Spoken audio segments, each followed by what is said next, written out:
Whoa! It's Board Game House! Welcome to Monday D&D, Monday Curse of Strahd. Thank you for joining us. If you're joining us already, I'm sure that there will be more people that join us later on. It's Monday. We're playing Curse of Strahd. It is Chapter 9. We're sort of drawing this start out. Taylor's going to be a little late. So I'm going to tell you about some things. The first of which is check out below us, our partners. 1985 Games, who is providing most of the map assets that we're going to be using in our game and have used already.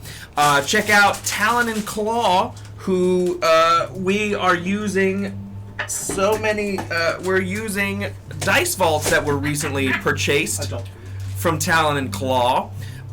So check out Talon and Claw, check out 1985 Games, check out all the rest of our partners, Charisma 20 Body Care, and you can use our codes to get some discounts on the products that you're purchasing. The Talon and Claw, just as a little side note, the Talon and Claw works on their Etsy store and not like their store. Just in case you were freaked out because the code wasn't working, head over to the Etsy, check out the Etsy store, and then use your discount code there. We're also using a brand new app for our background ambiance music. It is called Pocket Bard. The link to Pocket Bard is going to be in the chat, whichever way it is. Check out that link in the chat to their link tree, because Pocket Bard, we found them at PAX Unplugged. It is so useful. Last session I used it a lot. It's so easy. There's a slide bar. They can hear it right now if you want to play with it. Yeah, okay, so here we go. So this is part of the Pocket Bard experience. You can hear it right now. This is the village setting, the typical village setting, set on Explore with about medium intensity. With you, child? I'm gonna. And also I have the eerie, the eerie setting turned on. So here's it without eerie. It slowly fades into something a little bit more fun. I'm gonna turn the eerie back on, and now I'm gonna slide the intensity up 100%. No. It immediately switches to something a little more intense. All of the music and stuff on here is written and created by the guys over there at Pocket Bard. If you want to hear some thunder, here's some thunder.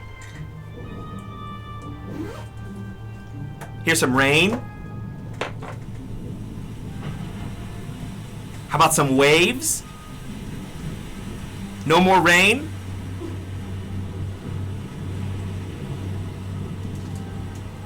little bit of wind. Ooh.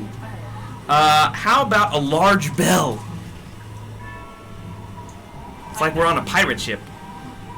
Or in a town square. Yeah, but there's waves. Because there can't be a town square. There's also a little bit of ambiance. I got river, waterfall. Let's switch to a different setting. How about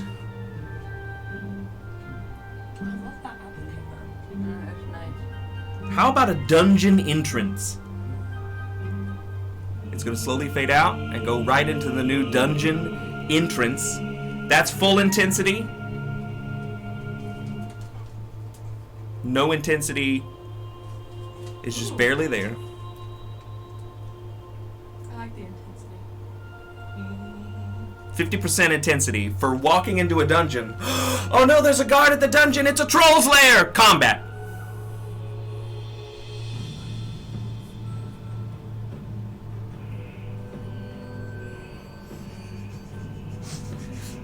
Full intensity. 2 trolls. Buckabart should really use this as their marketing. Howl. Why is there a howl in for the trolls? Why not? Rowboat. I guess there's not a whole lot of sound that the rowboat makes. I love this, actually. We beat the trolls! Victory!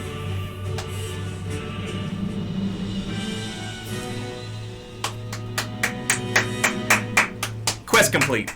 Musically speaking, That was very fun. I enjoy that it waits till the end of the measure to change To the change into something new? Yeah, Yes. you'll scald your teeth right now. Great. That's better. And now we're back to the village on Explore, 50% intensity with a little bit of eerie kicked in there. So that's Pocket Art. It's very easy. Go to the Linktree link. Check it out for yourself. It's on the Android and the Apple Store. It's free. It is free, but on the Apple Store, you are going to have to, it's still in beta, so you're going to have to get a separate app and then download Pocket Bard. But once you download it, it's just as easy as opening a regular app. It's just downloading it is a little more difficult. There are snacks on the table and my players are unruly. Probably because they're not on camera yet. We're but really on camera. that is Pocket Bard. Go check it out. We're going to be using it for the rest of the campaign and then some.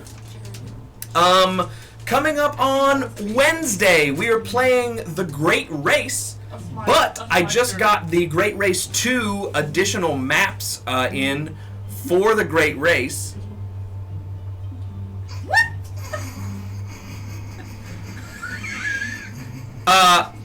The mics are probably on, and you made a lot of noise when you whispered. No, it is. But Wednesday we're playing the Great Race, which is a car race. I think we're gonna go through North America. That's one of the new maps that we just got. So Wednesday we're doing the Great Race. Friday, Megan is gonna teach us how to play Batoku, a big chonky boy that we picked up at PAX Unplugged. Not this December that just passed. The December before that, and we still haven't played it because it is a little bit scary. Just in how large the game itself is. But yeah, join us for Great Race on Wednesday. Join us for Batoku on Friday. February, I'm going to be working on the schedule for February this week. I know for a fact that Wednesday the 1st, we will not be here. Or maybe Steven will do Sovereignty. Most likely we will not be here. Megan and I are busy. But February and March are going to be a little up and down. Megan and I will be traveling. Steven will be traveling. Steven's travels are much more exciting than mine and Derek's. You have a birthday to celebrate? Yes, Anna's birthday is in February.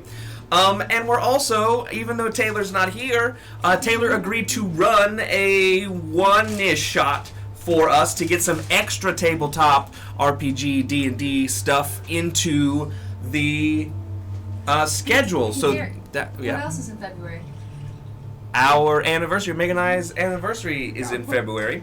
You aren't going to get me. We're also in February, the weekend of Anna's birthday. We are going to be guests at the brand new DualCon here in Charleston. So if you're in the area and you want to stop by and hang out with us, please do.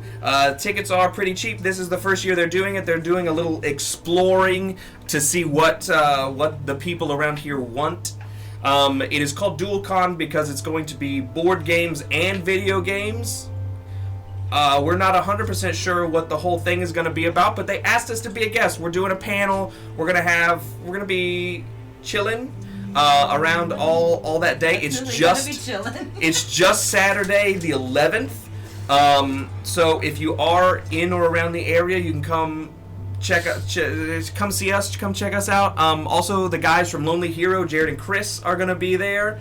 So it'll be a good time. We're trying, wink wink nudge nudge, we're trying to schedule with Jared and Chris while they're in town for that Friday before. We're trying to get them in here so we can play Lizard Wizard. Chris has been bugging us to play Lizard Wizard. So maybe we'll do that. Maybe we'll play. Never met Chris. No, the chat has never met Chris. What is the game? Monsters. Hungry for Humans. Hungry for Humans. I can never remember the title because I want it to be about monsters and it's not. It's the opposite of monsters. It's just regular people. Hungry for Humans maybe we'll do. We have a brand new copy that we haven't even opened yet. But yeah, so February, March, gonna be an interesting schedule to say the least, but we'll be here, we'll be hanging out. We're also gonna be finishing up Charterstone. So if you've gone on the Charterstone journey with us, it's coming to an end. Last game. Indeed. I have drawn this out for as long as possible, and it is 7:20. So I'm going to start with a little recap what we've done so far here in Curse of Strahd, and then we will jump in. And then when Taylor gets here. In the meantime, Willow will just be chilling. She's along for the ride. Yeah. So. Previously on Curse of Strahd, obviously, we are in Barovia. Obviously, there are vampires about. In our most recent sort of arc, we have come to the town of Vallaki in the middle of the land of Barovia. It is walled in. None of that nasty mist is here. It is relatively calm and comfortable. The people are not happy, necessarily, but they are safe. The Baron of Vallaki is a son of a bitch. We have with us Irina and Ismark, brother and sister from the village of Barovia, who have joined us this far. Irina was being hunted by Strahd von Zorovich, the ruler of this land of Barovia. And we took her away from him, and we are hiding her in Vallaki. She met her long-lost brother, Izek Strasny, who was working as the lead guard in the town of Vallaki, working for the Baron, and we also got him out of that horrible job, and he's now caring for the orphans, which is very nice. The last time we saw Izek, he was cleaning up the nasty house that those kids were living in. Back. We were also on a mission to find some stolen bones from the church.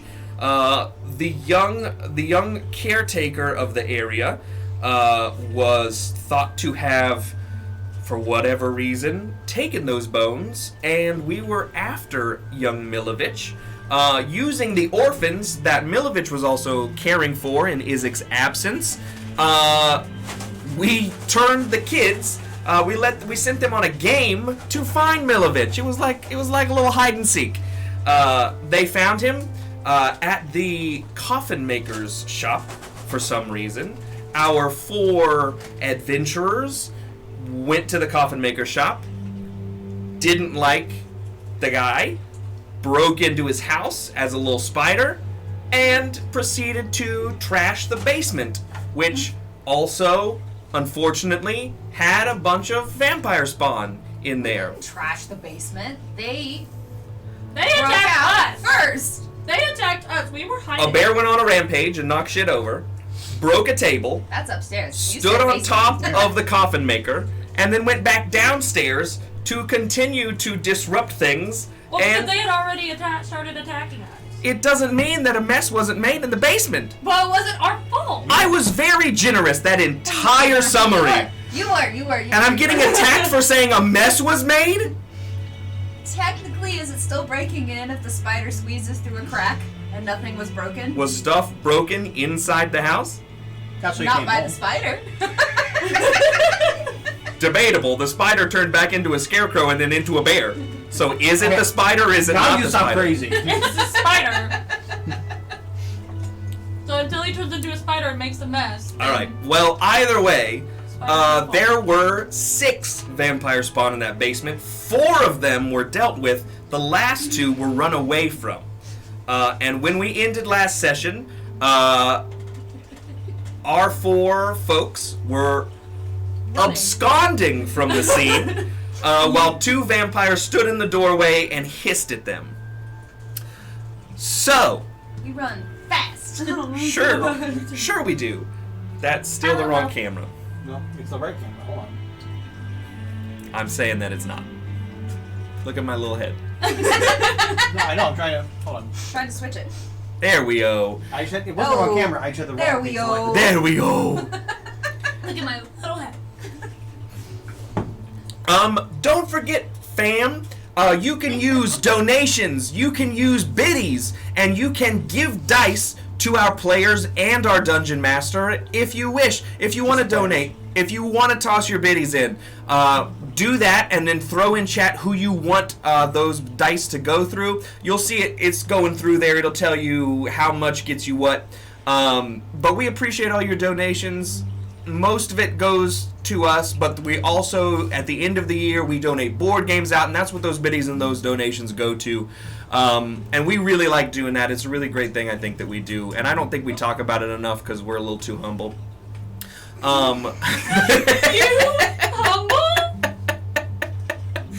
But we really appreciate all your biddies, all your donations. I will not be watching chat because I really can't see it. But everybody else is going to be looking at chat, so we will know, and we appreciate you as always. So, what are we doing, folks? Eating grapes. We're heading straight towards the church. Yeah. Straight towards the church. Okay. Oh. Can we? Where's my map? Is it possible to keep an eye out to see if we see the coffin? To be fair, he won't know that it was us No. because he never saw any of us. He only saw a saw you bear. as a bear. Yeah. But it was a scarecrow bear. And he was actually This is underneath the not table. fair. He was underneath the table. No. So, I turned into a regular bear. You guys have it in your head. Wait, do you really? Yes. Wait, you have the bear. You have the bear now. I do. Is it I a got. Oh, look, it's a regular bear. Yeah, because Yeah. they don't make scarecrow bears this size. No. I turn into a regular animal You- because I'm- I get the animal I thought it was trait. a I'm telling you that you don't. I made the scarecrow race. Master. I didn't anticipate there being a druid. I'm telling you that it's a burlap bear. It's a, when you turn into an animal, it's a burlap animal. Cat also believes burlap bear. What's gonna happen when I turn into a fish? Burlap fish. A wet piece of burlap. just describe a burlap. It's just it's a 2D fish. It's not even stuffed. With a little piece of hair just dangling. So, here's a map of Valaki. The coffin maker shop is down here on the southeastern side of the city, and the church is all the way across town. As you all make your way across, if you are looking out for Henrik, the coffin maker, go ahead and roll me a perception check. I mean, I'll keep an eye out for him. I'm gonna keep an eye out for him too, but my Do perception you want to just sucks. assist? You want to assist me? I'll assist you. 'Cause How would you mine- How would you like to assist him? keep an eye? To me, that sounds like your own perception check. Well, I'm going to touch myself and give myself guidance. We're finishing that sentence. place that. Little burlap penis. Do you think that farmer and his wife put a little penis on you when they No, met you? because it was a farmer and his daughter, who was like 9 years old. Oh Actually, my like 8. goodness, There it's was so a funny. farmer Why is my and his app? wife. Why is my app Did you get- not loading? I got a 3. Sure, yeah. I got a 26 total. Maybe Shit. X's. You do the thing. Yep.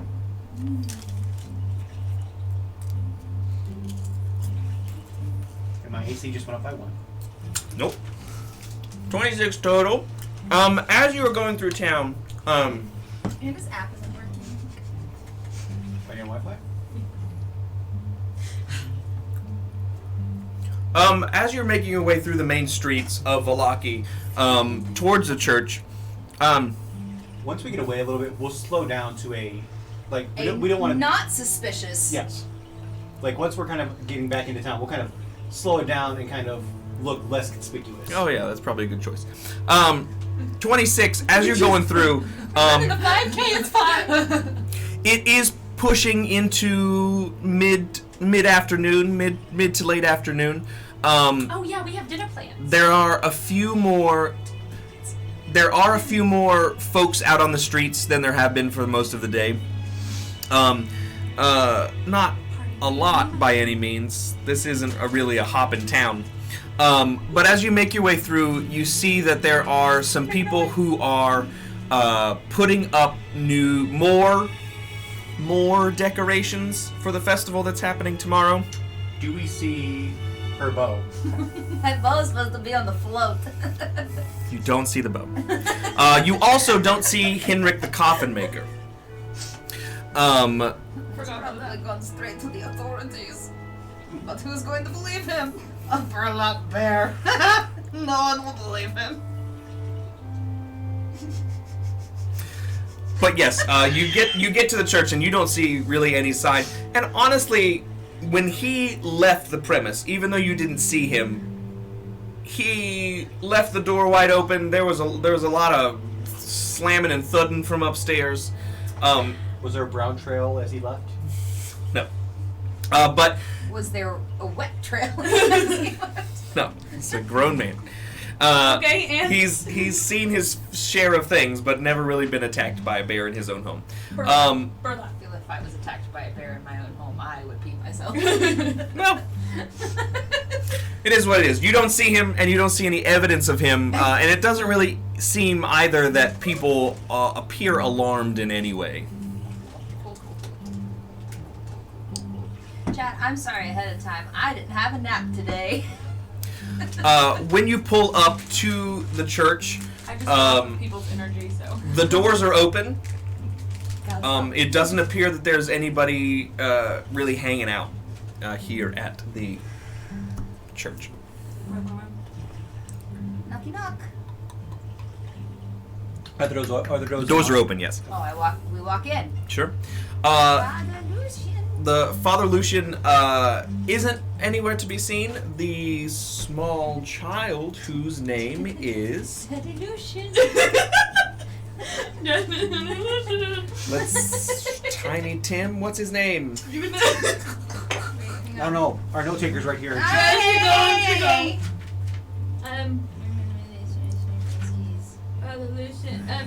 Yesik. Isik is the guy. Yeska. Yes. Please tell me why I read that and I thought. Is it Isik? Yeska looks to be I had it here, so. Yeska looks to be just doing chores. He's sweeping off into a corner, and he's got like a small what do you call it? Apron? Like a little apron on that has like a feather duster in it. He's sweeping. It looks like he's just tidying up. As we go inside, I'm gonna just take one more peek outside and then close the door behind us. Okay. Hello, You've been Yeska. walking. You're not.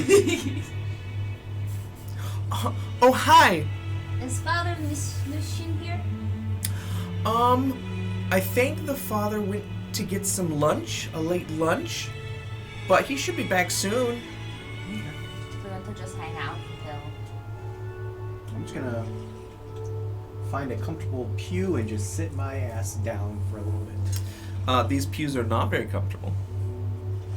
Is it enough for us to get short rests? Sitting around and doing nothing.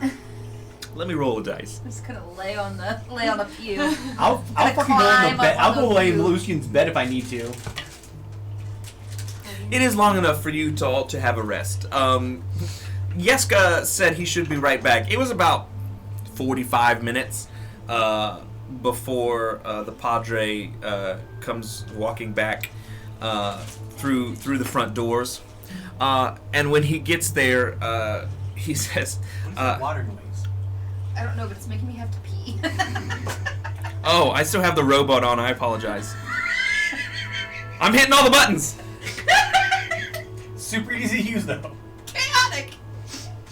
I didn't see that the It's our robot was brand. still on. When the father comes in, sort of unknowingly, he says, "Yes, my boy. I may have had a tibble to drink while I was there at lunch. Do me a favor and let's get a tea going or so. Oh, you're back. Well, welcome back. Can I help you with anything?" What do we use those? Sorry, I'm trying to get Wi-Fi. For some reason, I'm not on the Wi-Fi. I'm just gonna check my phone. I don't care. Yes, Father. We've accomplished what you sent us out to do. We've found them. Found them. Oh, the bones. Yes. Oh, really? Yeah. Do you care if I see him? Where'd you find him? Well, unfortunately, not all in this town are as holy as you. And, Well, few are. That's a I joke, don't- of course. Anyone could be holy if they try hard enough. I don't remember what the guy's name was. The coffin Henrik. maker. Henrik? Henrik. Coffin maker? You see, he seems to be...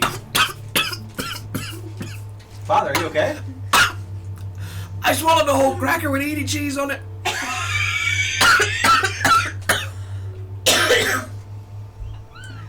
Good. Plastic. Okay. Jesus. I'm back to full health, by the way. Everyone should be, because I healed you as we were running along. I didn't realize that. Oh. I used hit dice. No, don't use hit dice. Everyone was back to full health by the time we got there because I was rolling as we were running. Oh, he had that one spell up that he just kept I using. used hit dice. How do I fix Just- that? Oh, now I got cracker salt in my eyes. So, do a long rest, because I don't think anything... I think we No, got... I've got stuff that I can't do a long rest on. Oh. They just keep track of it.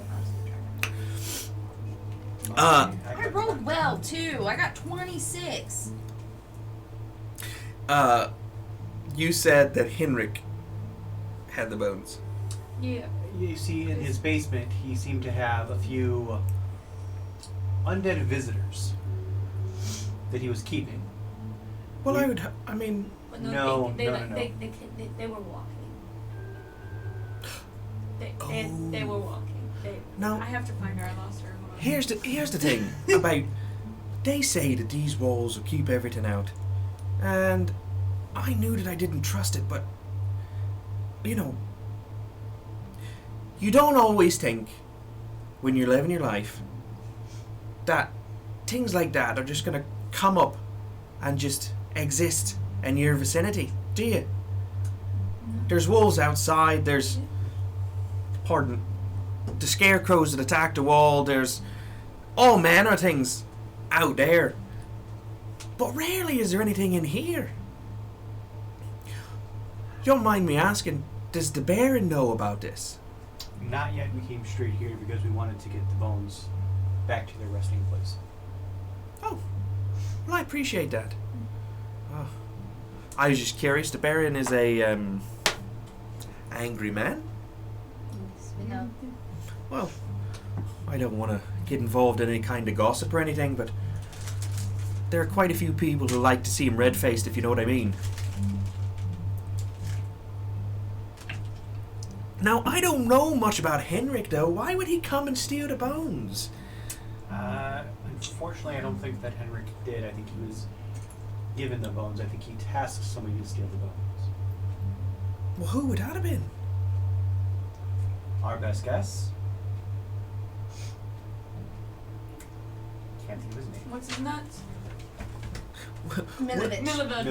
Milovich. Willow kind of puts her hands together. She says, well, unfortunately, I think it was Milovich. And he says, oh, poor boy. Do you think it was intentional? Do you think he was being... Do you think he's angry with me? Why do you think he would do something like that? I think he was paid to do it. Money for the children. Probably wanted more money for them. If you would have asked, I would have tried to put something together for him if he's struggling. I mean, obviously I know that he's taking care of those orphans, and I know that they don't have very much, but if he was struggling for money or resources, I could have tried to help. We could have got the parishioners to try and help. That's so unfortunate. Did you speak with him? We've unfortunately not been able to catch up with him. Again, we went there, saw that he was inside. Milovich was inside. He was, but by the time we went around to talk with the owner and went back down to try to find him, Milovich was nowhere to be found. I was able to get into the Undertaker's place and see him send a arcane message of some sort. Arcane message? Who would he be? About the bones? Oh, Yeah, that coin. certainly you don't think. I mean, Henrik's just a man, isn't he? There's no reason to believe. What's this then? You know that symbol? I don't know. Is that I'll hand it to him if he wants to see it. Sure. Is this a bird on fire in a belfry, perhaps? Candles? Oh, well, no, there it is. Sure. Well, that looks like our Lord Strahd von Zorvich, doesn't it? We But why? seem to think that he Henrik's- might be mixed up in this as well. Why would the Lord Strahd be coming after our bones? Well, because you said that those Because were they're hallowed. no hollow bones. This no safe place spaces. is a protected space. I mean, I've never tested it out before, but I did assume that perhaps with all the stories he wouldn't be able to step foot here. I was hoping that it was protecting, all of Vallaki, but I guess that's a bit too much to be. Oh. Yeah. I guess that little barrier that it couldn't get around is also... Well, at least me and the boy are safe. If that's a plus at all. Well, if things go sideways, you may want to get as many of the townsfolk around here as you can in there. Congregation in the church. Going sideways. You think Strahd's coming here? Oh yes. I think he was trying to find a way to remove any protection that this place has, since this is one of the only strongholds that he can't Ooh, yeah. easily get to. See? It takes... I find myself to be, I think, a very positive outlook kind of person, and I guess it takes a harder outlook on life, a more, let's say, cruel view on the world to jump to those conclusions, but no, I can see what you're talking about. That could be true. Yeah. Well, anyway, and he sort of puts his head down, and his head comes back up, and his eyes are just stark white, Oh, sick. and he sort of takes the little bag from you, and he looks right down in there, and he looks back up at you, just sort of pupilless, and he says, well, there's nothing magical about these, are there? Well, let's see. Let's make sure that we can get this place hallowed again, shall we? And he sort of walks over to the dais, and he takes the little, there's a holy symbol. So the dais in the church is almost a marble, a long marble platform stand that sort of sits up above. He walks over and there's a outset symbol of a sun facing the congregation. He sort of walks up there and he holds it in and he twists the whole thing, and the entire marble dais sort of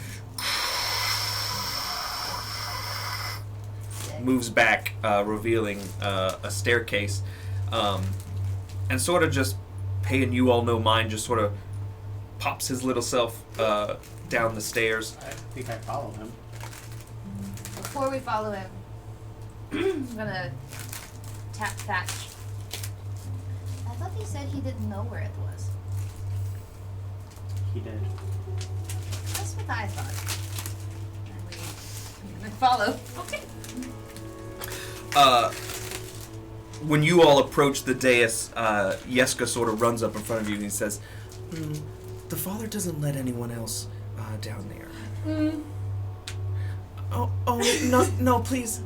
And as you all, it's a dark staircase. It doesn't go down very far. It's probably just a 4-foot ceiling to a 5x5 room. Barely a room, barely a basement. Like, it's barely anything. There's just a little pedestal down there with what looks like a little basin, and the father took off his robe and put it on a hook, and he sort of dumps the bones back in there and arranges them a little bit, and he starts speaking. What languages does everybody understand? Oh god, I'm gonna find it out. All of them. Every single one. All of them. It's probably only 2, so Where do we find them? I do not I'm know. common in Nilnish. sure. Taylor's on her way. Willow does not understand the language. I'm proficiency in language. I have Common, Draconic, and Gnomish. I have common, draconic, and infernal. Hey! None of you None of understand what us. he's saying. She speaks some type of celestial, I think. Or is He it speaks Sylvan. The only reason I got draconic is because Draco's in it.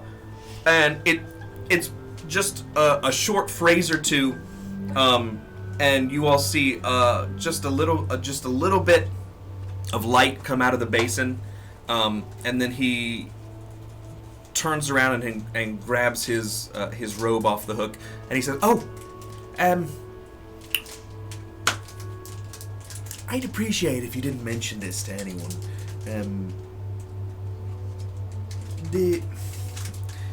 The whole thing about being a holy place is that it should be holy for no reason. Faith is faith because you don't need evidence to believe, do you? And saying this place is holy is part of the faith that most of the people here in town have. And evidence of that hallowedness. It's a difficult thing, the psychology of people, isn't it? How they think and how they act, and if there's reason or evidence to something that says, here's a fact, this is true, it takes away from the faith, doesn't it? I apologize, sometimes my mind goes, I shouldn't have opened the sanctum in front of you. That's my apologies. Would you please, will everybody roll for me a wisdom saving throw? Sure. Like that. Oh, wait, hang on. Is it magic? What's coming at us? Magical? Okay, I get advantage on it then. I'll roll for Willow. You said wisdom? Yeah.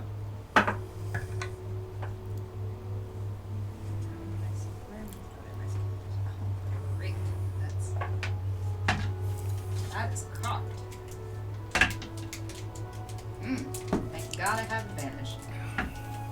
16. I got 16 as well. 18. I have a 1 to begin with. Sure.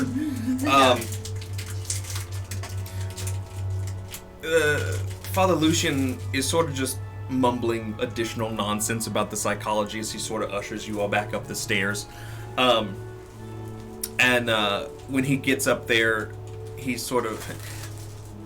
the day starts to close. And then he says, I appreciate what you've done for me. Did I... And I don't remember.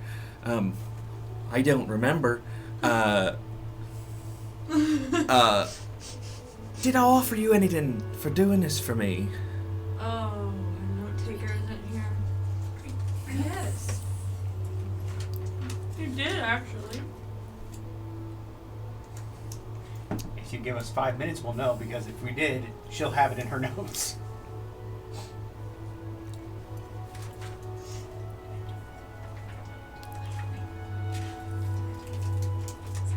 But, like, why would we?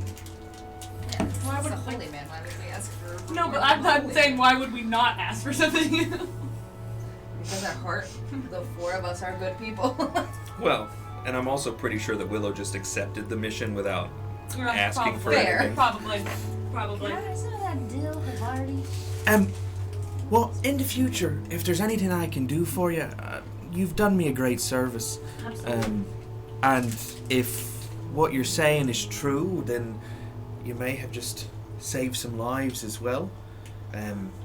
So I appreciate what you've done for us. How far does your faith and abilities stretch? Say if one of us were to meet an untimely demise, could you help with something like that? Well,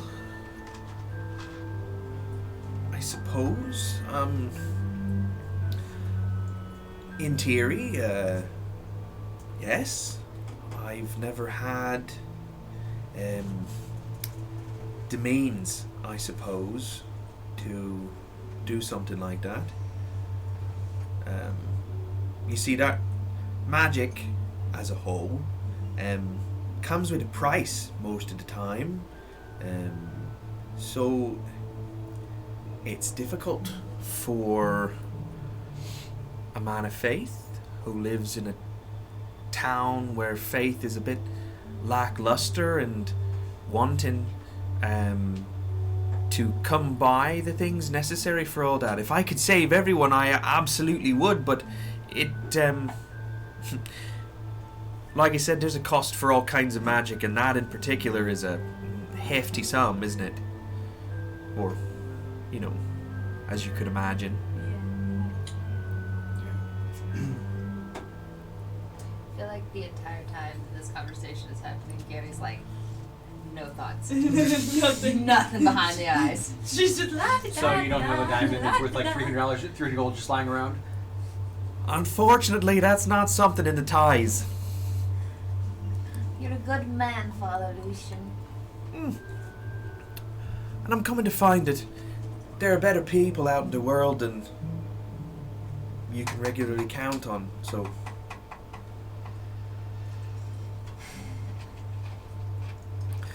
There's some more pleasantries, and then people start to come in for evening Oh, is it evening? worship. Mask type thing? Mass, yeah. Well, we have, Dinner plans. we do have dinner plans. Should I ask her Do if you she know wants anything? Do you, what do you know about Lady Fiona Wachter? Factor. Only what people have told me. She's never been to one of my sermons. Never been anywhere near here, actually. But, people talk sometimes, and she's not the best neighbor. Do you know where she lives? Yes. She lives right by the orphanage. But I mean, that's about the extent of what I know about the fair lady. I do know. I used to speak to her husband. This was some months ago, over some dinner and some drinks sometimes, over at the Blue Water Inn, but not for a time now. What was her husband's name? Do you remember? Let me just... The father remembers, Derek doesn't. Yeah. And is he still breathing? That was going to be my next question. No, yeah. Lord Nikolai, he was a quiet man, on in some years, from someone who is on in his years himself. That does mean something. He was an older gentleman, and it wouldn't surprise me if he passed, but no one's heard anything about it, so perhaps he's just taken to bed, I suppose.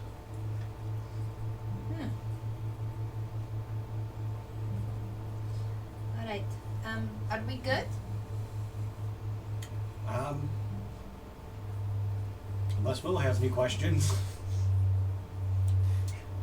She'll be here in like 2 seconds. No, I don't think so. I think I'm good for now. It's pretty good, Willow. If you need help with those bones, if you need help, with re-hallowing the space, just let me know. Is that something you can do, Willow?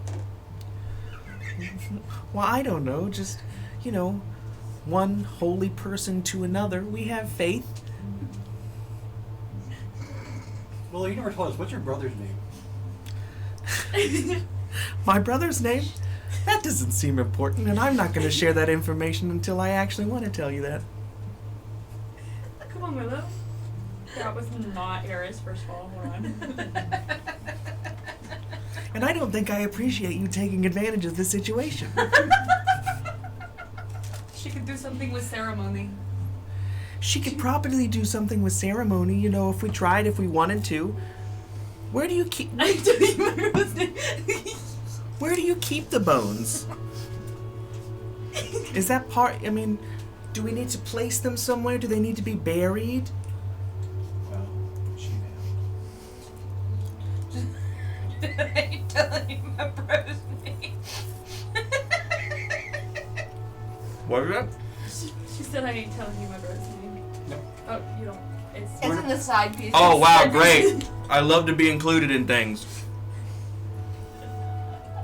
We deserve to get to plan without the DM. I agree. But if Here I'm she the is. one wringing my hands together and tilting my head to the side while I do a cute voice... Willow, do you have any questions for the father? For that illusion. Taylor's here. Yellow! Forgive me, Yellow. Daddy, I've been a bad girl. Never fear, your cleric is here. Hooray! Let me just get my jacket off. She's going to appear. Creature. Hi, guys! We're here. Take your time, you're good. We're here. We're And queer. take your We jacket. ain't here anywhere. Thanks. What? Take your jacket off. Thanks. And hang out for a while. Yes, We're we'll going hang out to for a disappear. while. No, you were not disappeared.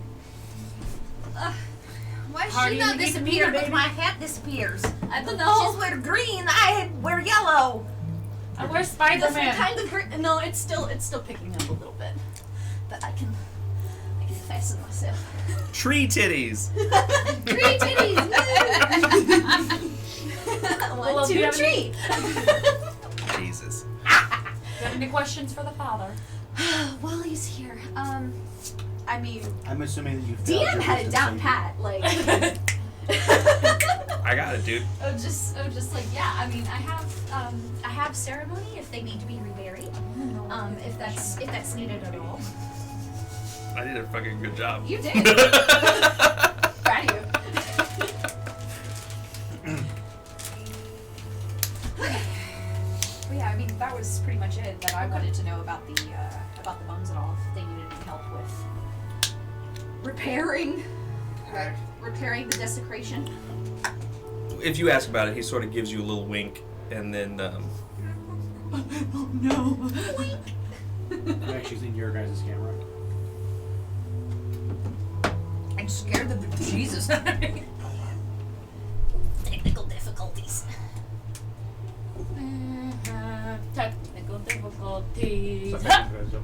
So, there you go. Out of the way. So much cheese and cookies. I know, we have a lot of cheese. I am There's also- so happy right There's now. also shrimp over here. Shrimp cattails. They're like little Lunchables. That's pimento cheese. We have dill, I've already Yeah. know. jack, sharp cheddar, Gouda. Okay. Eventually, the father has to tend to the old ladies that are coming to mass. Yes. Go do the thing. Yeah, you Do tend to the- that mass Do the ting. of old ladies. Do the ting.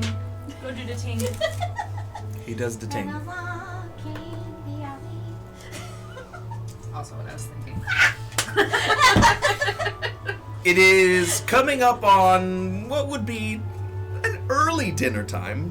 You all don't have. I put the note out on the table. What time is our meeting with the lady? I believe she said it was in the evening, but she didn't specify the time, I don't think, other than Dinner. Let's just show up. Catch her off her guard. You know?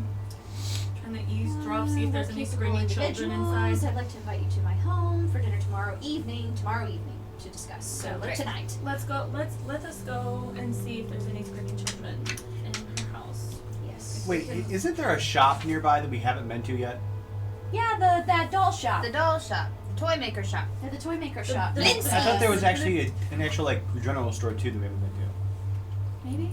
No. to. Was there not? I No, thought Blinsky's was the one that we saw. With the doll But shop. didn't that go Isaac in. got his Didn't go dolls In the from. village of Barovia, there was a big shop. Yes.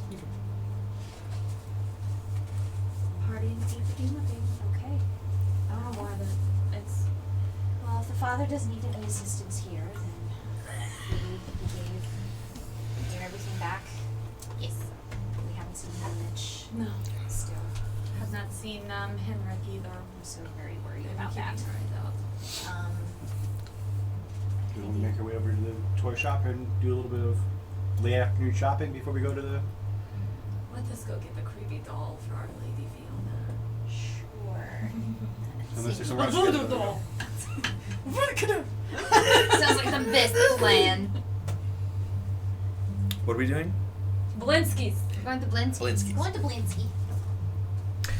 You all are here at the church. Right. Blinsky's shop is over here. Toward the center of town. Because we need to go north to go to the lady's house, right? Yes. Correct. Yes. We need to go that way It's anyways. near- The Wachter house is up here. Yes. It's near the Wachter. little orphanage. As we take our walk, Blinsky's is we should take a 3-minute break real quick while we take our walk. okay. Unless you have something you want to say before we do that. We have like 2 minutes. No, we're gonna take a break. We'll be right back. Like 3 minutes. Yeah. Just a quick 3-minute ad break. We'll be right back. BRB. 3 minutos.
We're back. That was a quick break.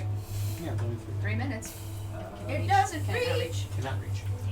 Come on, no, keep looking. I will. You all make your way, just a quick 5-minute walk, down the road that leads to the Baron's house, until you come upon Blinsky's. The front of the shop, it is a skinny, taller building. Not taller, it's 2 stories, sort of wedged between 2 other houses. There is a glass window that says Blinsky's, and through the window there's some draperies, and then some toys hanging and assembled in the window, and the door is there. I walk in. Ching ching ching. Do you not have that audio or anything? I don't have a small bell, but I have this. That wasn't a ding-a-ling at all. The whole place is on fire. Quick, get out! City on fire. This Good is job, Gary. This is a hoarder's space. This is the most cramped antique shop that you've ever been. There are shelves. There are ladders that are makeshift into shelves. There are toys of all kinds, of all different kinds of makes. There's wooden toys. There are, cloth toys. There are Burlap toys? marionettes. There's some burlap teddy bears. Toys, itty bitty toys. If you can imagine, Big boys. Itty bitty boys. what my vision of this place is a mixture of like the antique shop from Toy Story 4 and the toy shop in Great Mouse Detective. It's all kinds of stuff. There are dolls. There are Chaos. wooden soldiers. There's little wooden trains that like are on a string. There's all kinds of stuff. There is that one of those things where where you have like the tight rope and you have like the little wooden thing that like gravity pulls it down one side and then it kicks itself up the other and then just momentum like keeps Harry Half-Blood Potter. Prince, that's what I was Yeah. about to say! it just keeps going. Like there's all kinds of stuff. And then behind in the very back of the shop there is a little checkout area, and there is a large man that seems to have his back turned and is talking to himself, there's all kinds of little sounds happening in here. I cast fireball. It's just a crazy little space. I hate whatever's happening behind the DM's screen right now. Before he turns around and you see this gentleman. He turns around and he does have a small little capuchin monkey on his shoulder. And he says, hang on. Well, we want to move this so you can actually show it on screen.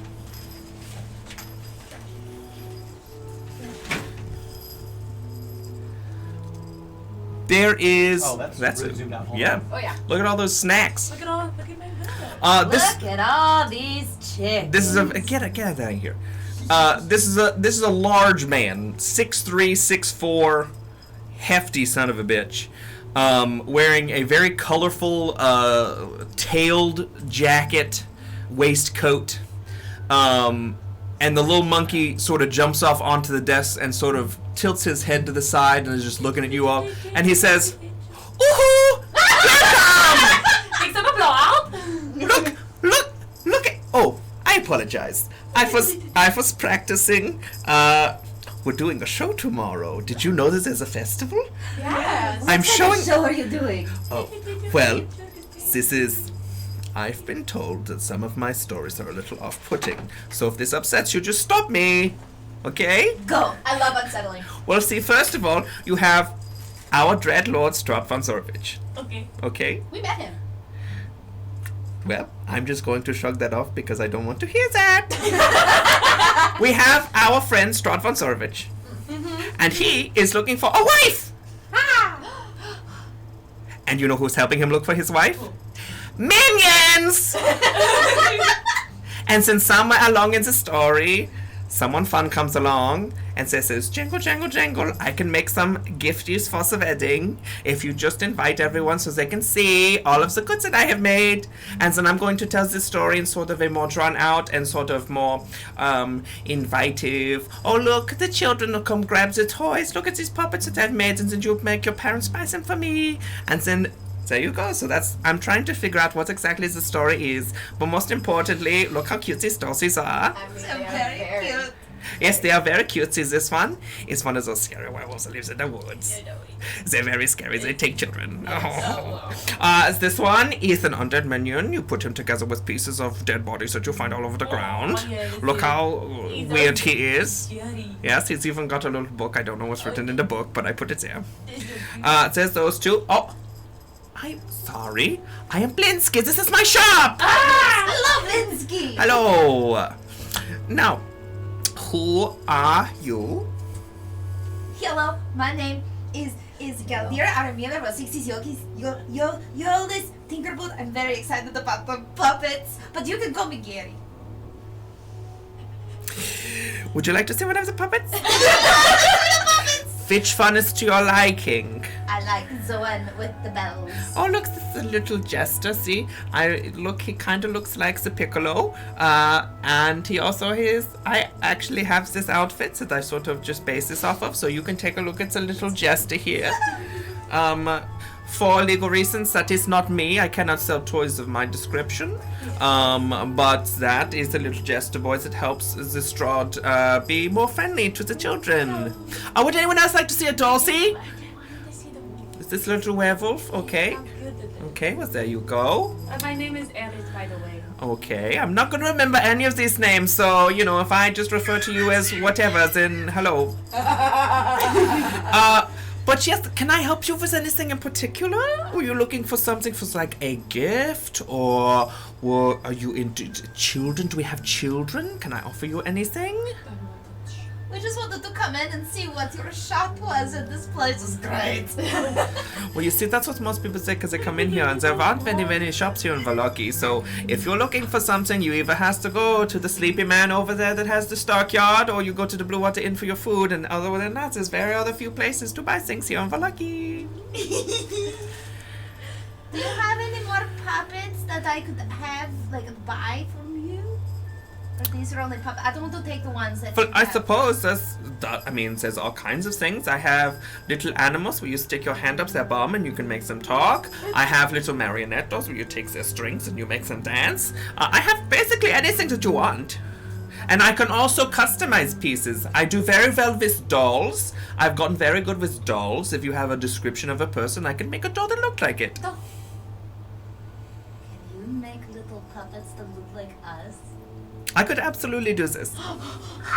It's going to take a good amount of time because this took almost a year.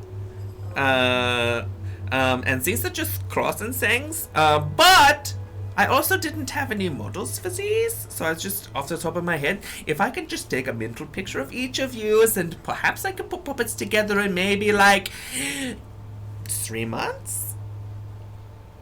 Okay. Well, fantastic. You're going to pay ahead of time? Do you promise you'll get them to me? Absolutely, you will have the puppets. I don't know how much money I have. Well, that's a very good question to I was have. about to say, how much would a puppet of us be? Okay, so 4 puppets. Are you looking for finger-sized puppets? These little puppets. Okay, so you just want little finger puppets. You just want to finger the puppets. Okay, so I'm going to say let's say, because of the time and the artistry and just in general my need for money, it's probably going to be close to 30 gold pieces. I have less than half of that. How much would it be to have one singular puppet made of me? Of you? Well, see, what's driving the price up of the others is how colorful you are. It's very hard to find the dyes and the inks to get whole aesthetic down, but I would do my best. So that one on its own would be, I quoted you 30 for 4, which was a little bit of a discount. So let's say 10 gold for just the one puppet. So much gold. How much is this one? Well, you see, as I said earlier, I'm going to be... It's for the festival, Yes, I it's know. for the But festival. What about after the festival? After the festival, if you wanted to buy the little jester puppet, I would say 6 gold pieces. If none of the people at the festival would buy the puppet, because I am going to upcharge the puppet price at the festival. I will come back for the jester. Absolutely. And if at the festival you would like to come, I will not charge you the festival price because I've already quoted you 6 gold, so... We will be at the festival anyway. Oh, We got the everyone will be at the festival. Wait, no, he's gonna be in the parade. He's gonna be on the float since he's a scarecrow. He's gonna be like the king. I'm of sorry, the you're going to be the king of the festival? That is what the Baron has said. Yeah, the Baron has named him King of the Festival. Oh my god! I've already been approached to make something to honor this festival. Really? Yes! By who? Was the Baron and his wife. They came in. They like the things that I do. They tried to convince their son to like them, and it doesn't work, so they're in here all the time. Actually, I have it right here. And he reaches under the desk, and he pulls out a little wicker scarecrow man. He says, I'm going to be selling these at the festival for 5 gold apiece. And then at the end, everyone is going to be encouraged to toss them into the fire. Not just you. You're not going to be tossed into the fire, right? I sure hope Nope. not. Scarecrow fire, no good. Why are they tossing them into the fire? Well, as was explained to me, the whole purpose of this Einjahr festival is to collectively, as a village, as a town, we all come together and we get rid of all of our fears and our bad thoughts and everything that scares us. You put it into the little wicker scarecrow man, and then you burn it into the sky so that it no longer burdens your life. I mean, that's a pretty good, idea. I'm just very worried about our friend. Well, I mean, it would take a lot to subdue and force a grown person that is living and I would hope would be struggling to be tossed into a large burning pumpkin flame. So, I mean, I think you're fine. Well, Linsky, you are an absolute treasure. You're a character. I do have to ask though. The Well, story that you absolutely. told was so realistic. Did you have inspiration for it? What's the Strahd story? Yeah. Well, I mean, it's Strahd von Zorowitz. He's always after something. But it seems that each one of the characters, Strahd was based on that, and the Jester is based upon yourself. Because you said you have a costume just like... No, this is just a jester. He just You brings said you have a light and... costume just like it. Well, Well, he made yes, it but first. you have to have a basis for your inspirations before you do art. You have to have a storyteller. Yeah. Exactly. Gotta have a Have you not muse. seen Hunchback of Notre Dame? Have you No. not seen this? It's got to be a muse. He lived on a farm for a very long time. Well, if I'm honest, it's not very much of a surprise because most of the scarecrows that you see are on some sort of land. They also have something up their butt.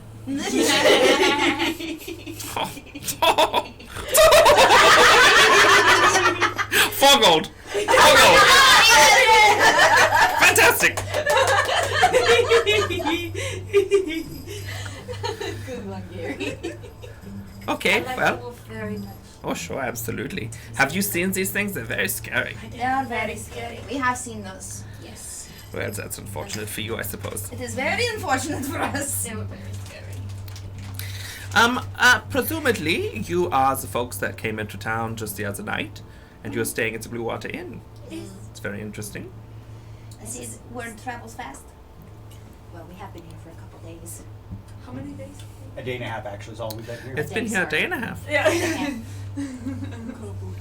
Feels like weeks. Months even. Months. This is like we've been here forever. Now, I do have a dinner appointment. Oh. If there's anything I can do for you, I'd like to do it for you in the next, say, 10 minutes, because I am going to go to dinner. Lindsay. Can I pet your monkey? Oh, well, you see, I don't, he seems friendly enough. He likes me. He's never, in my Wow. care, seen someone else, so, I mean, I suppose. While this conversation is going on, I'm casting Detect Magic. Okay. Well, and Would you roll an animal handling Yeah, check for of me? course. And detect magic. There is not a whole lot of magic happening in this place. There's a lot of wonder. That's not what Detect Magic finds. So. Okay, well then no, there's nothing in here that's magical. I got an 8. An 8. As you go to put your hand towards this monkey, he sort of goes ah! and hops off the table. That is normally the I reaction. was about to say no monkeys for you, Iris. that is normally the reaction. It's No fine. monkeys for you. Blinsky, I tried. you see a lot of people come in and out of here, right? Well, unfortunately, no. There are not a lot of people that come in and out of my shop, but That is absolutely ridiculous. There should be more people here all the time. This place is great. well, I appreciate We the will- praise. we will- Please we- tell everyone you we- know. Yes. Do you know anything we should know about the Lady Fiona? Lady Fiona. I don't know this. Alright. Oh! She has the little girl. She's a little girl. Yes, she has a little girl. Yes, we thought of she course. had a daughter. The little girl She thinks she's a cat, remember? Yes, came yes, in yes, here, yes. and then I suppose her scary mother, which would be Lady Fiona, I suppose, came in after her, and then the Lady Fiona had a little friend, and I had a little friend. I said, hello, would our friends like to meet? And she scoffed and she walked away. So I don't know. Little friend. It's interesting. I don't know if the word imp means anything to you, but it does mean something to me. Is that what this thing was? Little person. No, he was an imp. No. It's a little devil. Oh, okay. And, you know, this is Barovia after all. We are stuck here, but, you know, those kinds of things stick out. To cause mischief. Interesting. I think me and this imp will get along very nicely. Probably.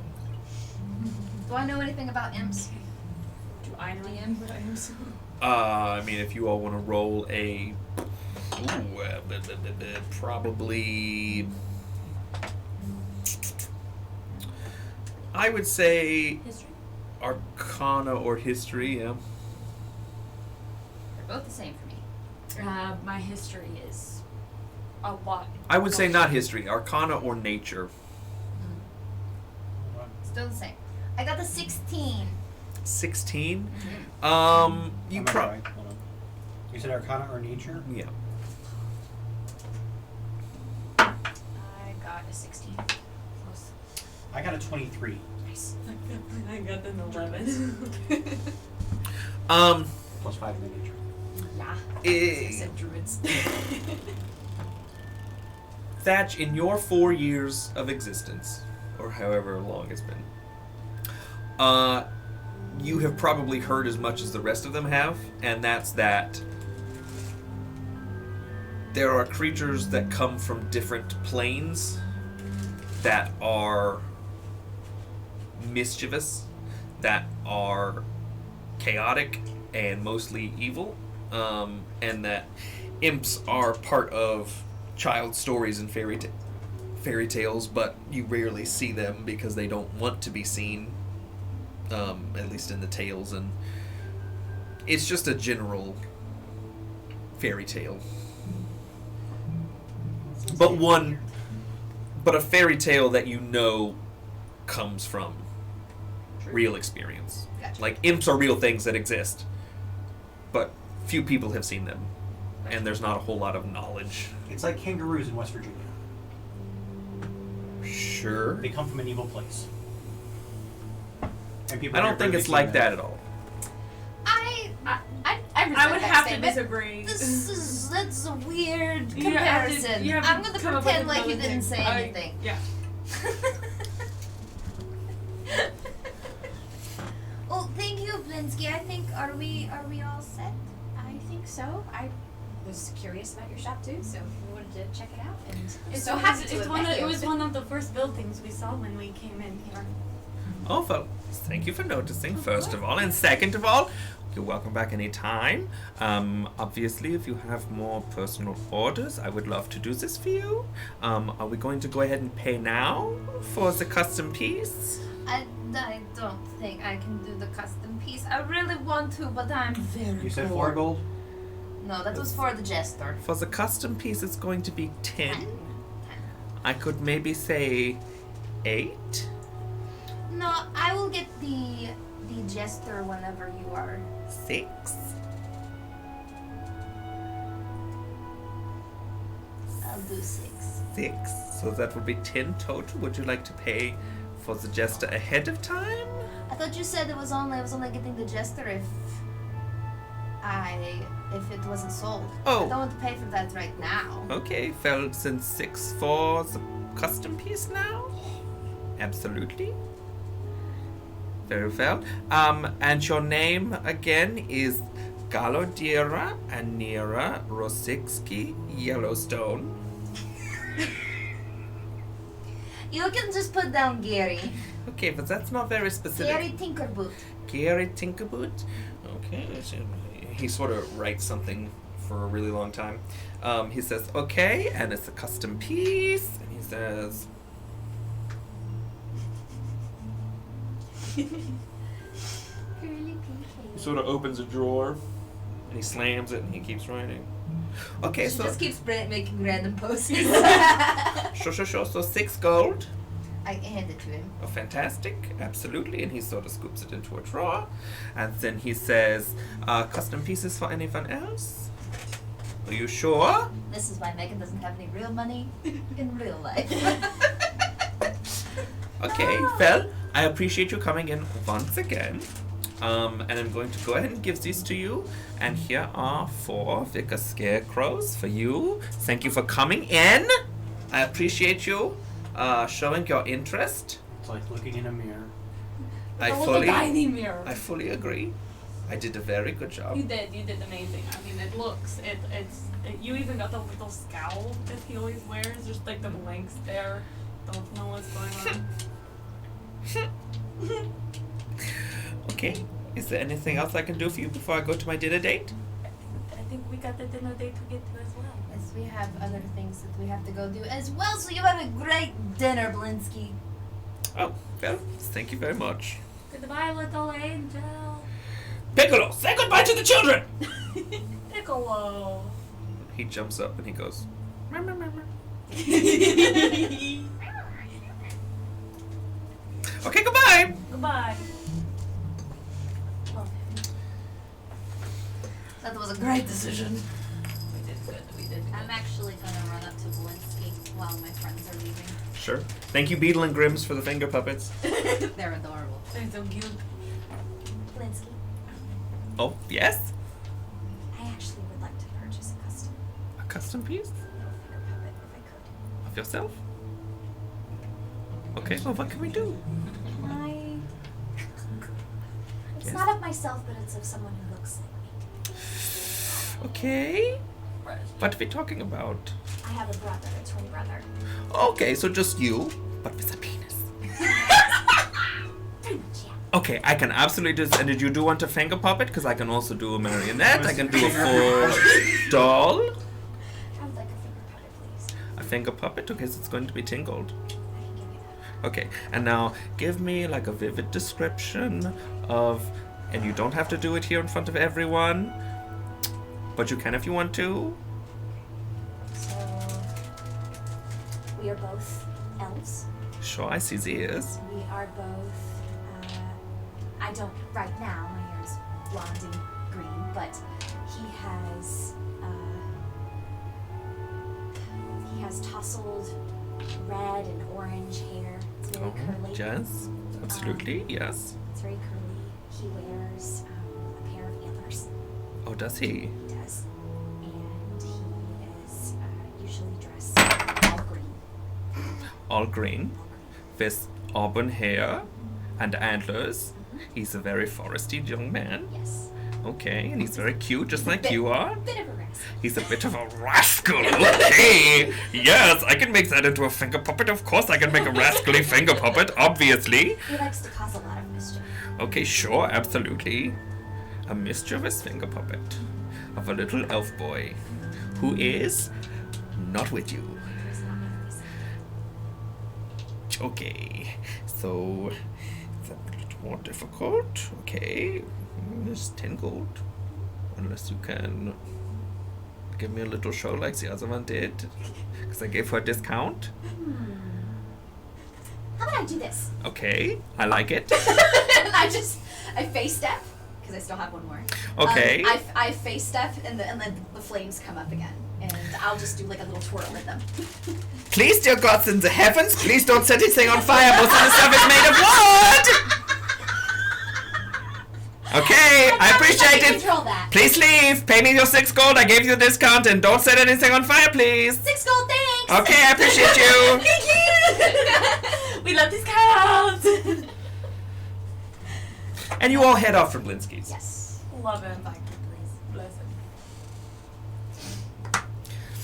Where are you all headed to now? Should we go to Lady Fiona? Sure. You make your way across town and up the north road towards the lake until you come to see the slanted house, much like the mansion from Big Fish, sitting amongst a bunch of single-story homes in this north part of town. It is, a little unkempt, very gaudy compared to everything else that's around it. There is a black iron gate sort of around the entire property, which is more property than anywhere else in town except for maybe the Baron's house. All of the windows have been shuttered. All the windows appear to be dark. There's a little overgrown garden off to the far side. But there you are.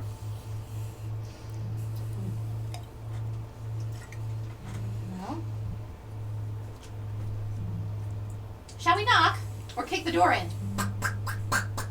I wanted to kick the door in. Before you're done knocking, a little tiny peephole opens up, and you see little yellow eyes. How high up? So it's probably up here, but when it opens, you sort of see a little bit of this, and it closes, and then another one at the bottom opens. And there's just little yellow eyes that say, "How can we help?" We got a letter, saying we had dinner here tonight. Huh? What the letter? The mistress's guests. Of course, come in. And you hear like a little, and the door creaks open. Just a touch, but it is open. I wanna get this. I walk in. So bad. You open the door and are met with immediately a very musty stench, like you walk into your great grandmother's house. It's like a clean smell, but like a dusty clean smell. There is immediately a small foyer, with unlit sconces that sort of open straight into a staircase that looks like it goes up. Before you can even take a step in, almost unseen, like she just appears, is a very tall woman with graying hair that's sort of molded into a shape,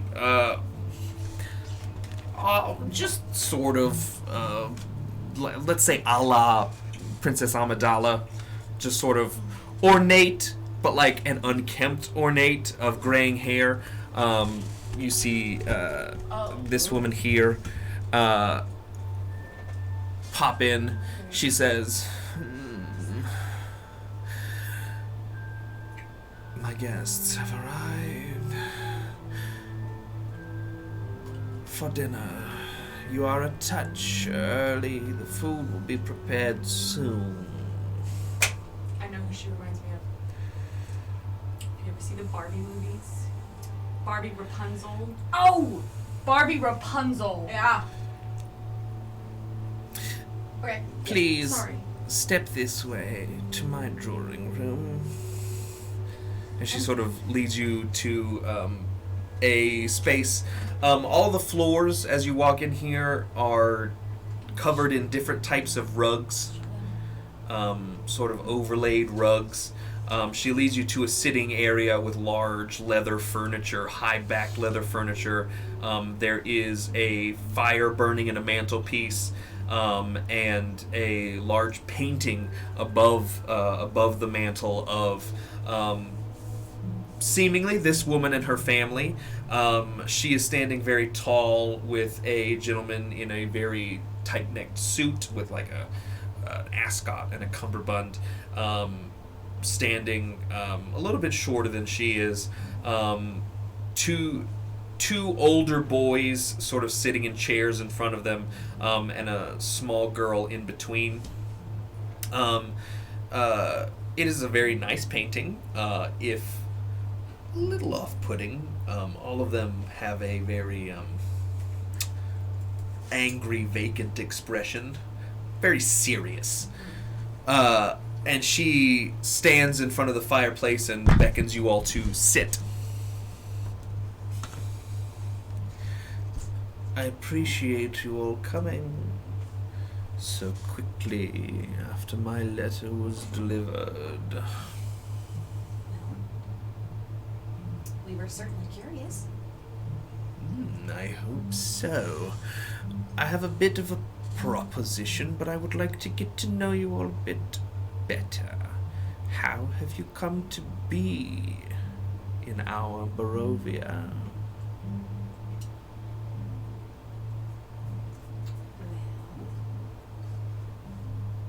We were invited to a party. The party was not the party, and then they transported us here. The Vishtani, I see. How have you found our land this far?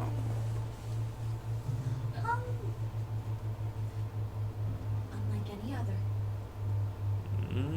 To be believed.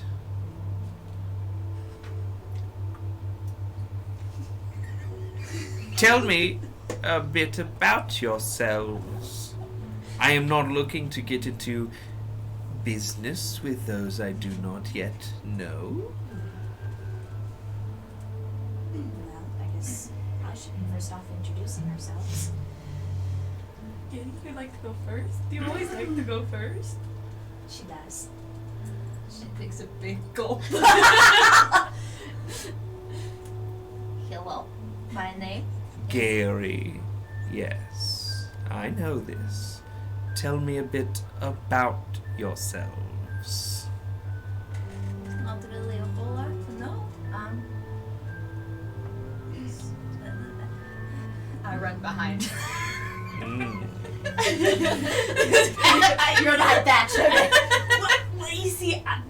Anyone that would like to speak up a bit? Well, I am looking for compatriots that I can trust. And though I know you are capable, I need to know that you can be trusted before I can fully invest my time and resources. right. Well, you see, it sort of goes a bit both ways. You know very little about you. My name is Lady Fiona Wachter. My family has been part of the town of Valaki for longer than anyone here, including the Baron, including Father Lucien. This land has potential that it is not living up to, and I look to assist in that. In what way? In whatever way I can.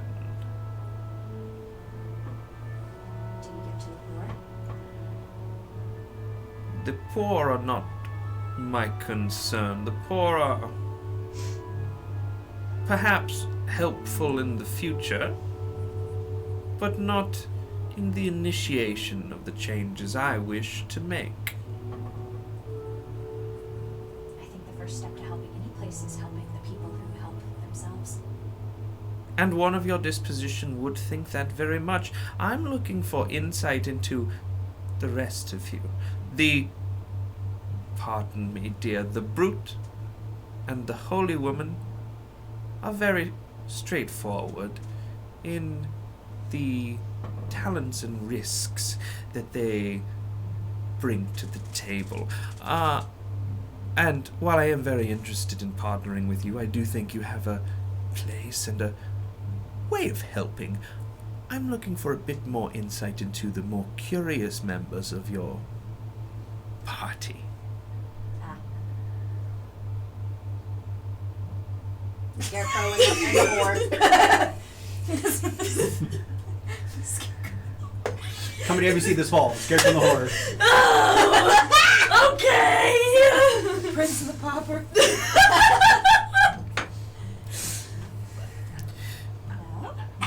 Through what I have been told, our friend who guises himself in those more unruly of our land has opinions, and I wish to hear them. And we'll get to you soon, dear. And she sort of puts her hand on your shoulder. She's very cold to the touch. Yeah. Figure. You said that I have unruly opinions? I've been told that the conversations that you have privately had with those in our town have been of a more abrasive sort. Well, simply put, I just believe that being upfront and honest with what your true desires are and what your needs are the best ways to... And what are your true desires and needs? I find this very entertaining because we don't often get many outsiders in Barovia. And we come across as a colorful sort. Oh, very colorful. I just ruffle Gary's hair. Like a mother does a child.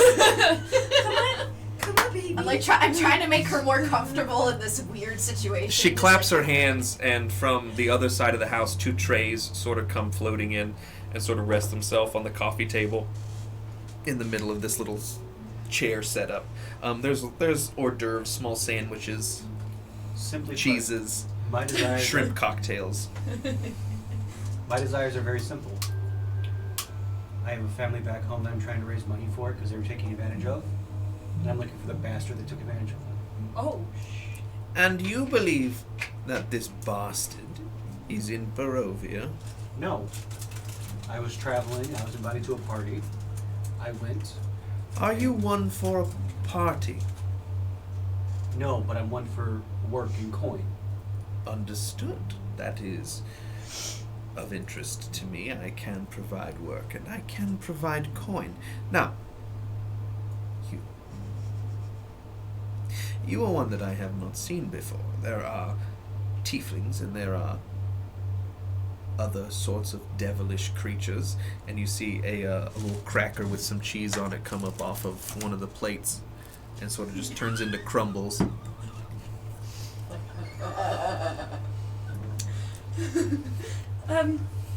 Well, you see, my mother was a whore. Yes. And that is why I am It's genetic. a half. Yeah.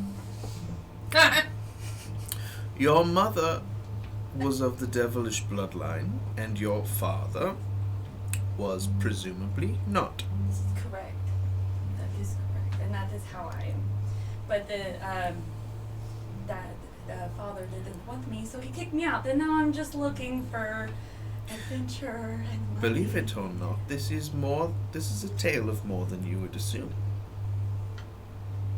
There are many in the town of Valaki who may hold a similar story if you were to dig deep enough into their backgrounds. However, speaking to those in Valaki, I assume that you have gathered this from most people that exist in Barovia, that stories and lives are not shared as often by the, well, unpolitely, let's call them dullards, that exist in Barovia, and I am looking to change that. It appears to me that you four do have stories and dispositions that would allow you to assist me in whatever way possible. Ask your questions. What's the work? Well, ask your questions of me, and then we'll see if you are prepared for the work that I have planned. Garrett pops her head out. Where is the guy in the painting? My husband? It's a very good question. Usually not one that is started out with. My husband is Nikolai Wachter. His family is not as descended as mine. You have been to St. Andrew's Cathedral. My family is the Andrew family. St. Andrew was my descendant. And therefore, by all rights, Valaki is partially mine. My husband is of little consequence, though I loved him, still love him, because of his mind, because of what he offers intellectually, rather than monetarily or willingly. Is he still with us? Of course he is with us. Where is he? You don't need to worry about where my husband is. Nobody can ask how the plates fall. I assume magic. Magic. She snaps her fingers, and then a little red imp is sitting on the couch, just sort of munching on the hors d'oeuvres. You have a friend. And then he crawls up to the back of the couch, and he disappears again. Oh. Yes.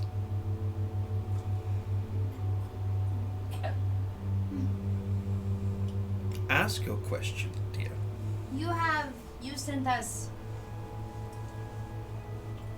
the letter on stationery that has somebody powerful and kind of scary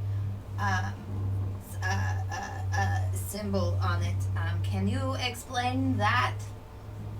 Never seen it before. This stationery is stolen. This is not mine. Insight check. Absolutely. Science. Thank you. This stationery belongs to the Dreadlord Strahd von Zarovich. Oh, I pocketed it Gonna be 12. the last time I was at Castle Ravenloft. That's right, that's right, D4. It's a D4. Yes. it feels very dark. It looks very dark. Is it So, dark? an 18. Yes. It's dark. Uh, She seems relatively truthful. It doesn't seem like she is withholding information, but it seems that at least what she's saying is From that statement alone Right. of that, it was on a stolen. level. Okay. Do you have interests at Castle Ravenloft? It just looks More like Castle Ravenloft has interest in friends of ours that we would like to keep safe. And how is that? The friends that you came to town with, Ismark and Irina Kolyanovich. She's older than Sin, of course she does. By my accounts, Ismark is now the Baron, Burgomaster, whatever they're calling themselves, of Burgomaster. the village of Barovia, or at least what's left of it. That is correct. How do you feel about Strahd?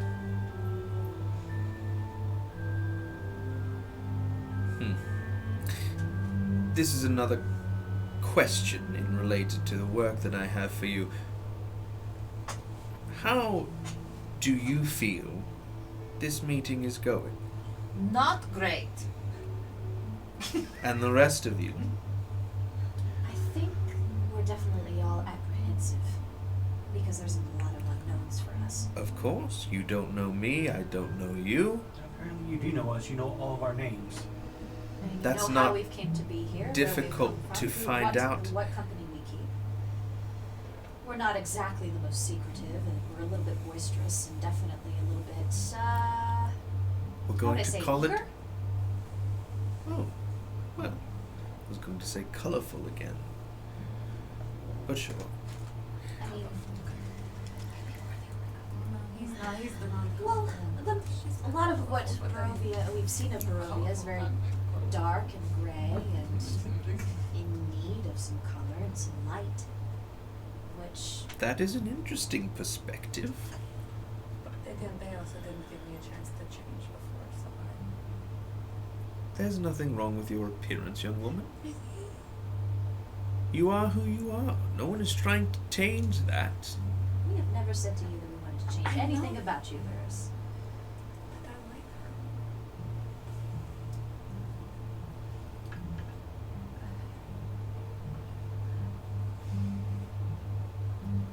DM, Yep. can we count this as a short rest?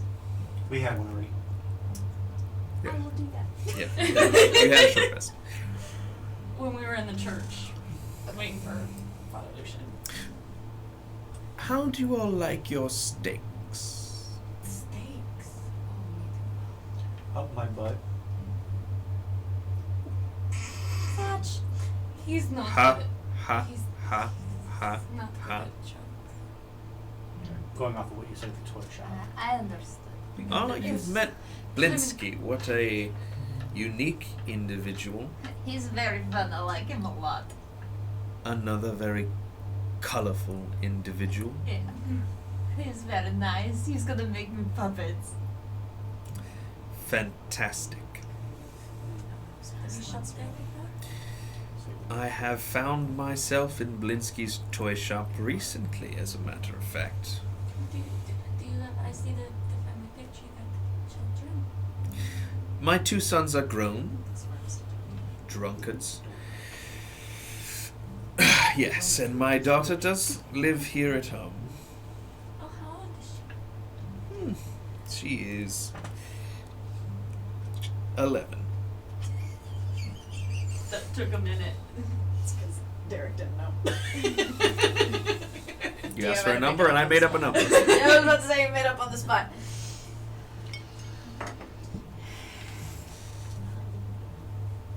Does your family have a particular trade?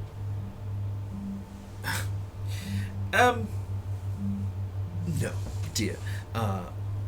Older families, with Barovia the way it is, have means at their disposal to make them comfortable. My family does too. Do they now? That is a bit of information that I did not have. Surprise!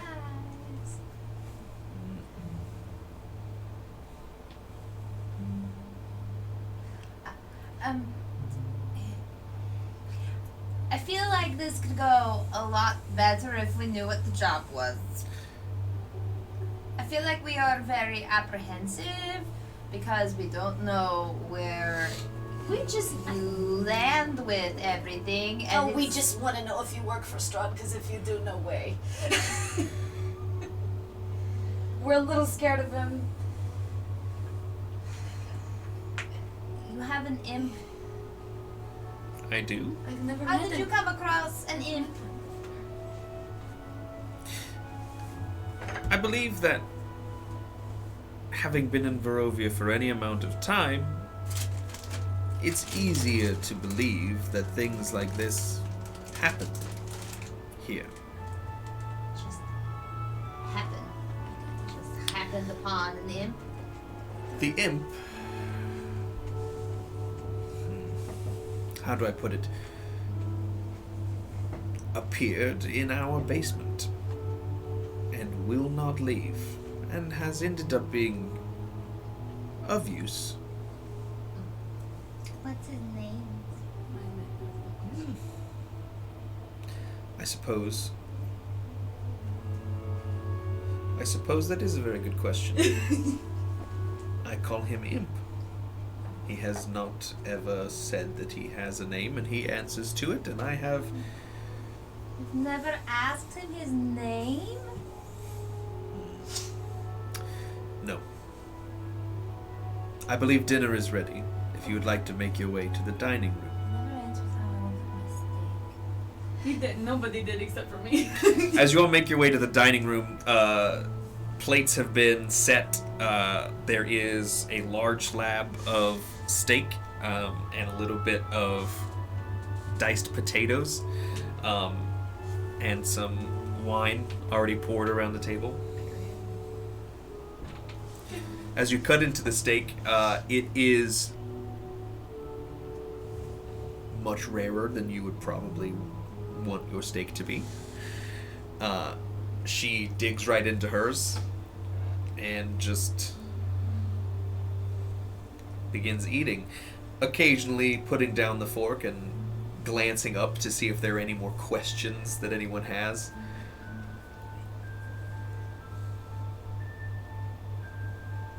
I guess other than our colorful visage, what? How long ago did you visit Strahd's palace? I was invited to Castle Ravenloft some months ago.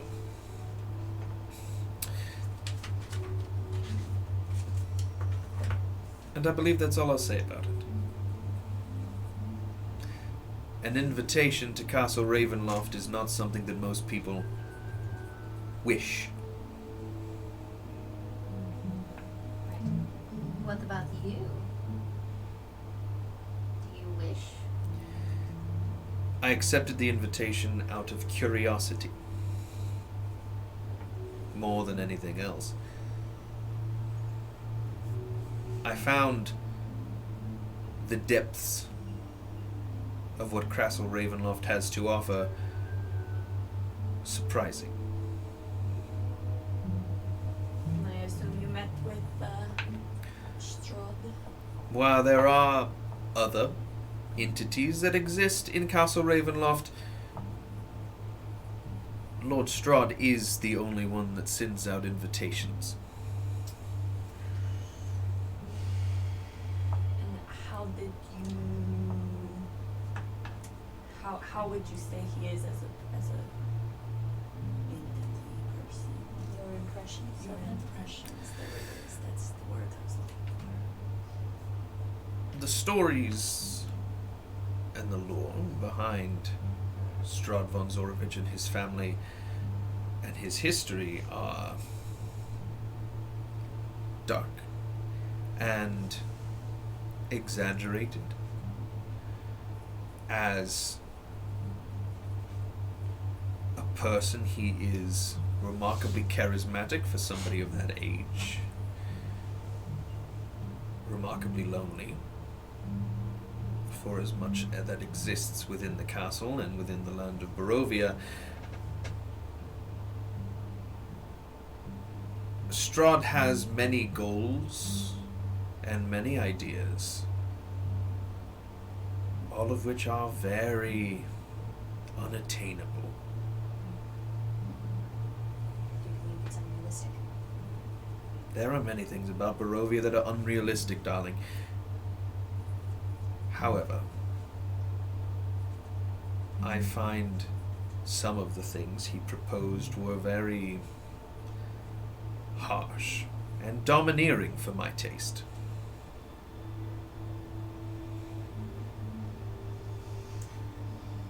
Did he invite you because you are a long-standing family here? I did not ask why I was invited.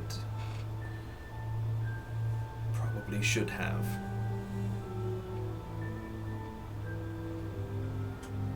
his ideals and his goals are unattainable, what makes your ideas attainable? My plans and things I have planned for you are more focused on Valaki.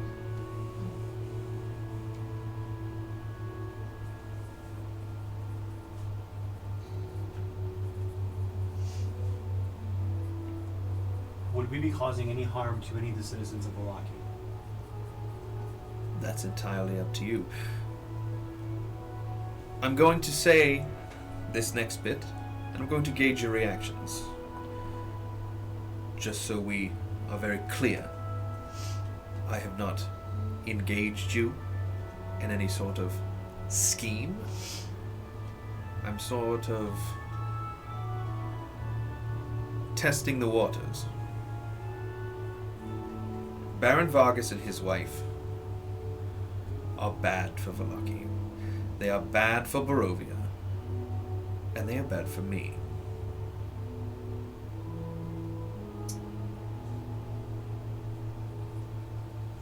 I think we would agree. That's good to hear. Do we? He's an asshole, I don't like him. Yeah, our interactions have been Very harsh to those who he shouldn't be harsh to. yes. He's rude. He's very rude. I don't In like how my he treats opinion, his wife. doesn't seem to understand what running a town should be like, You can't especially. force people to be happy. No. You can't force people to just walk around with a smile on their face. It's stupid. It's gonna add a couple minutes. That is a very visceral reaction. And I can't say that I am unhappy to hear it. Well, I don't have any dessert planned. If you have other things to tend to, this meeting can be over. Well, what's the job? What's the offer? I will send it to you after I think about what has been said. I want to cast, while we're sitting here, cast magic awareness. Okay. This lets you know if there's anything magical. 60 feet.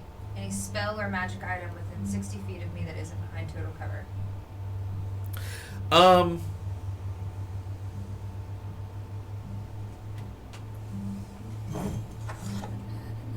We haven't rolled that many dice today.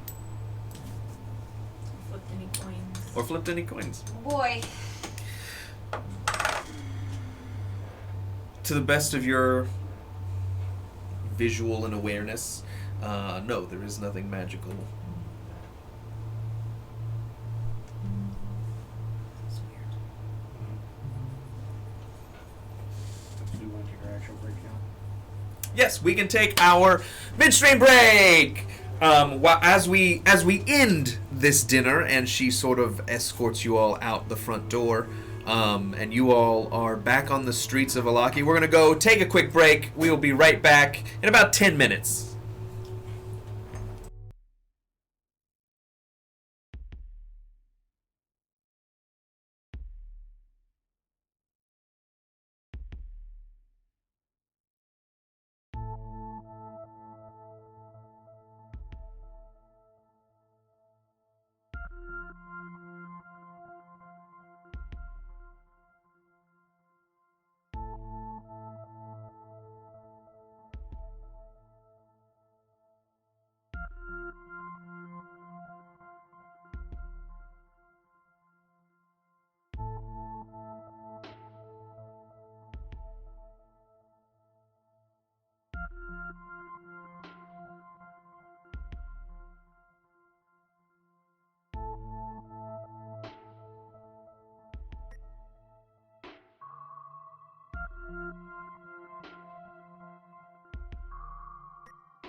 Okay.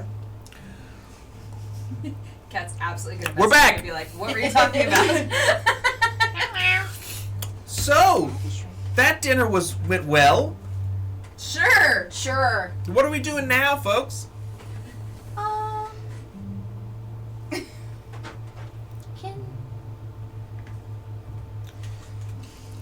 Can I talk to you back at the water? Sure. Yeah. Back at the Blue Water Inn. Yep. Slow fade as the door closes. Back up in your rooms of the Blue Water. Do you want this upstairs in the rooms, or do you want to do this like in a corner booth away from everyone? I'd like to do this in the rooms. I think Okay. more privacy that way.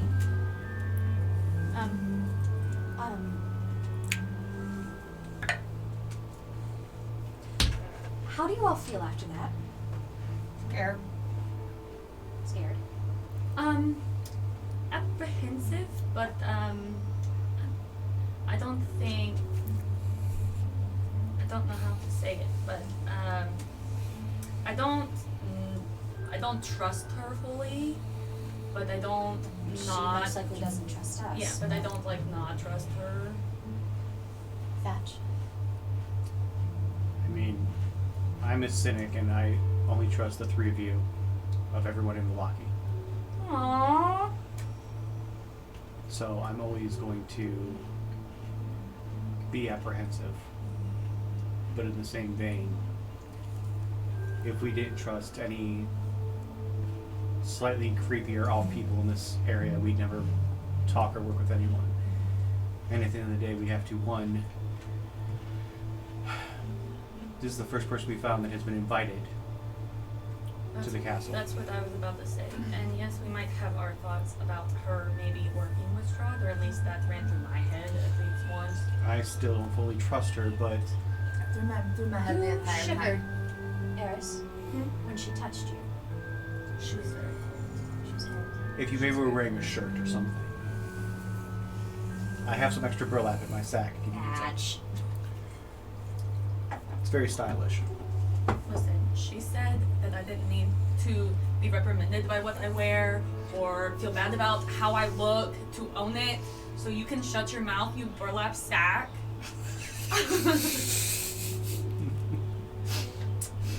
That's how you know we're best friends. All I'm Roast saying each is, other. whatever this is, I'm not saying we shouldn't do it, but I'm guessing she's working some sort of angle. I think I just feel like she was trying to put a hit out on the Baron and his wife. I think we are short. Yes. Not too short. Ooh. I would never make fun of your height. You were adorable. She might have her own plan with things, her own angle, I guess. But also, we could have our own angle if we find out that her angle is not as acute or obtuse as we would want it to be. Because I'll I put feel it like plainly. she might try to be manipulating us, but we could also manipulate our. Bouncing off of Position. Eris, we're short of powerful allies. She seems very. We have Irene and Ismark, but they were in the first town that we had. This is maybe the first time. I mean, I've met lords and ladies before, working with the clergy, but someone who has invited us into her home, answered most of our questions. But she didn't answer the most important question that we asked, which was, what was the meeting with Strahd about? Well, I mean, you have to think of it. If Strahd invited you, would you want to tell everybody, or like some If people I had you nothing need to hide and I was not in cahoots with him, I would at least give some sort of indication as why I was invited randomly to his castle. I think Unless it's I don't want to say unless he's hiding something because obviously he is. I think she's trying to keep her cards close to her chest as much as she can. Because This is a game of chess we're playing. if she lays her whole hand out, then she has nothing else to give. There is no reason why we would come back. Or trust, or I don't want to say Admittedly, we're not the most subtle looking of characters here. I mean, she knows that since she knows us, she probably knows we ask a lot of questions. We go asking people questions. So that's probably just her trying to keep us coming back and not putting our whole hand out. I have every confidence in our abilities. And for us to be able to accomplish whatever she may set before us, as long as we're all in agreement, that's what we should do. But I say that if we do not unanimously feel like it's something we should do, even if there's just one of us that doesn't feel that way, that we don't do it. The last thing we want to do is to alienate one of the four of us when we're all that we have. Yeah. I don't want to do a 3 people say yes, one person says no, and the person that says no longer feels like they can trust the 3 people. Or the 3 people they can't trust the one person. I want to make sure that we're always together, both physically and in purpose. My sole goal here is to make money,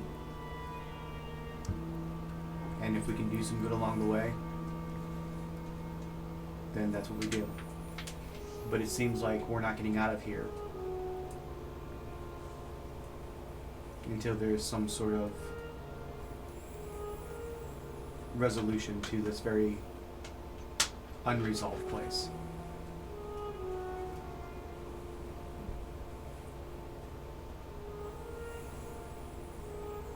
What are we here for? I mean, According to the completed one. Shani, it's to deal with Strahd. That is the end thing that the Shani said when we first got here. Maybe she's our way in. Step 1. We have to have a way in, and she's the only person who knows Strahd. Maybe not well, maybe well. She's been up there. We're all in a- she knows the place. We're She all sounds in like she agree. might know a good bit about the history here. She's old money. Imagine everything that, or like, her ancestors might have been here when Strahd first got here. I was about to say, she should have been here. She said that the man who built the church, or was part of the church, was The her bones we just returned were her descendants. descendant. She's descended from those bones. Yeah. I feel like she knows a great deal because of her family. If she is of means, we need to make sure that whatever she's offering us as compensation meets whatever she's asking us to do.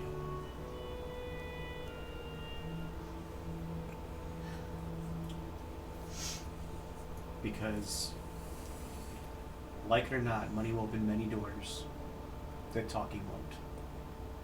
But also people open doors. Yes. But if you have money to offer them, they're much more likely to open those doors for you. Not everything's about money, Thatch. No, but it helps a lot.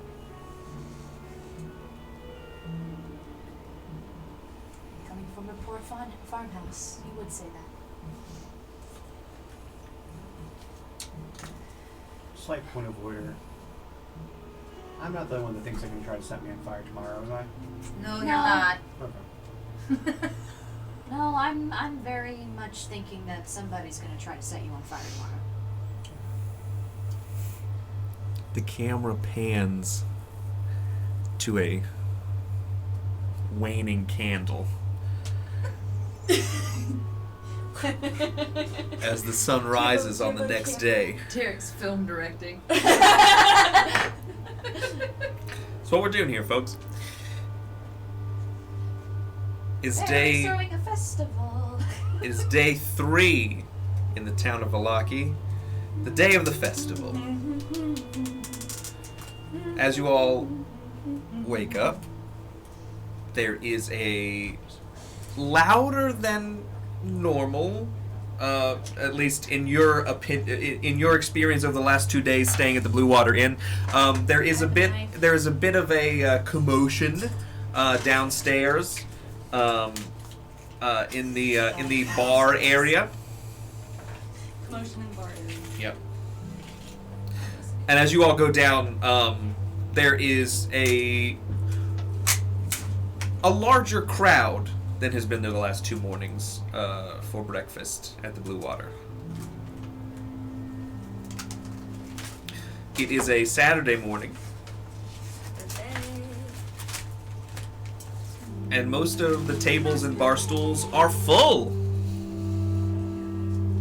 Oh, got a full rest. Yes, you can take a full rest. Long rest. Yay! Yay! I can reset my spells. Oh yeah, me too.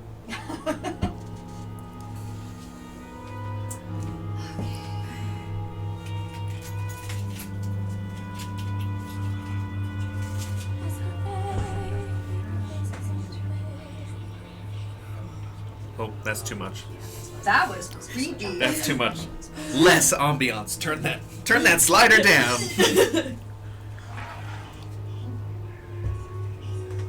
Still too much. Still too much. The whispers are scary. Whispers are in fact Is it- scary. do you have the? Do you have just talking? No. The whispers are scary. The whispers are scary. Understood.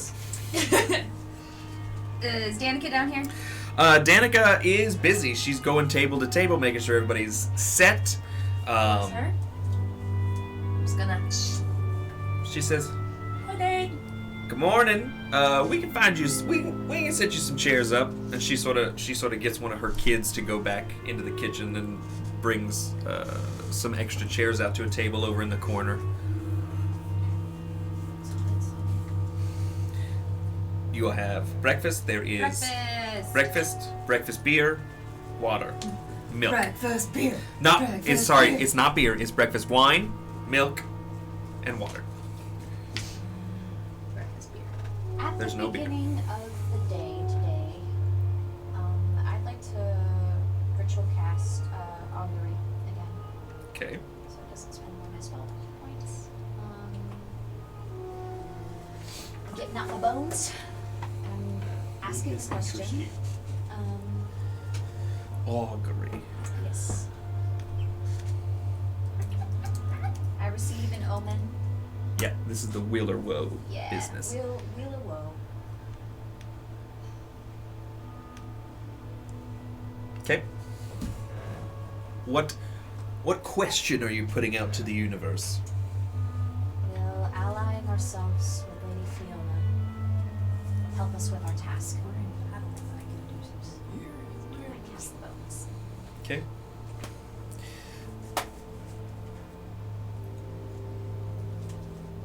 Nobody rolls anything, do they? No, But the also, DM if you have chooses other the following things possible that are more ones. important. Okay. It's not like necessary.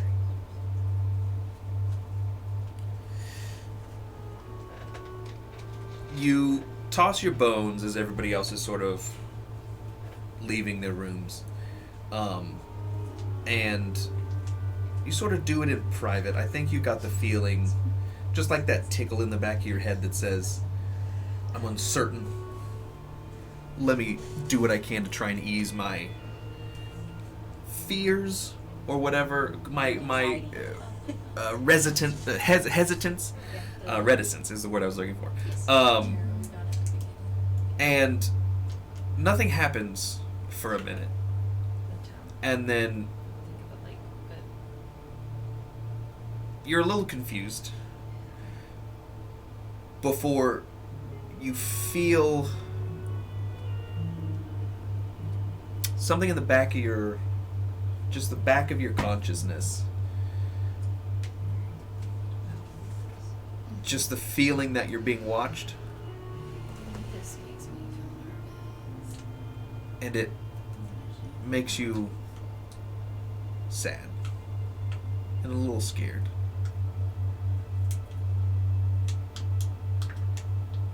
Before the regular sensation that comes from your bones comes over you, and you get a hint of the hair on the back of your neck stands up. Woe finds you. Before a loud crash downstairs sort of brings you back to. Alright. Fine. Okay. You just. Where'd you go? I'm back to my fall look as well. Still have that streak of brown, just puffed up patch in the back. Yeah. And I just kind of twist it as I walk downstairs Sure. behind Darius. The table that you are near is next to the corner of the bar where Rictavio is sitting, sort of just making notes down in his little red leather journal. My main man. Your main man. He says,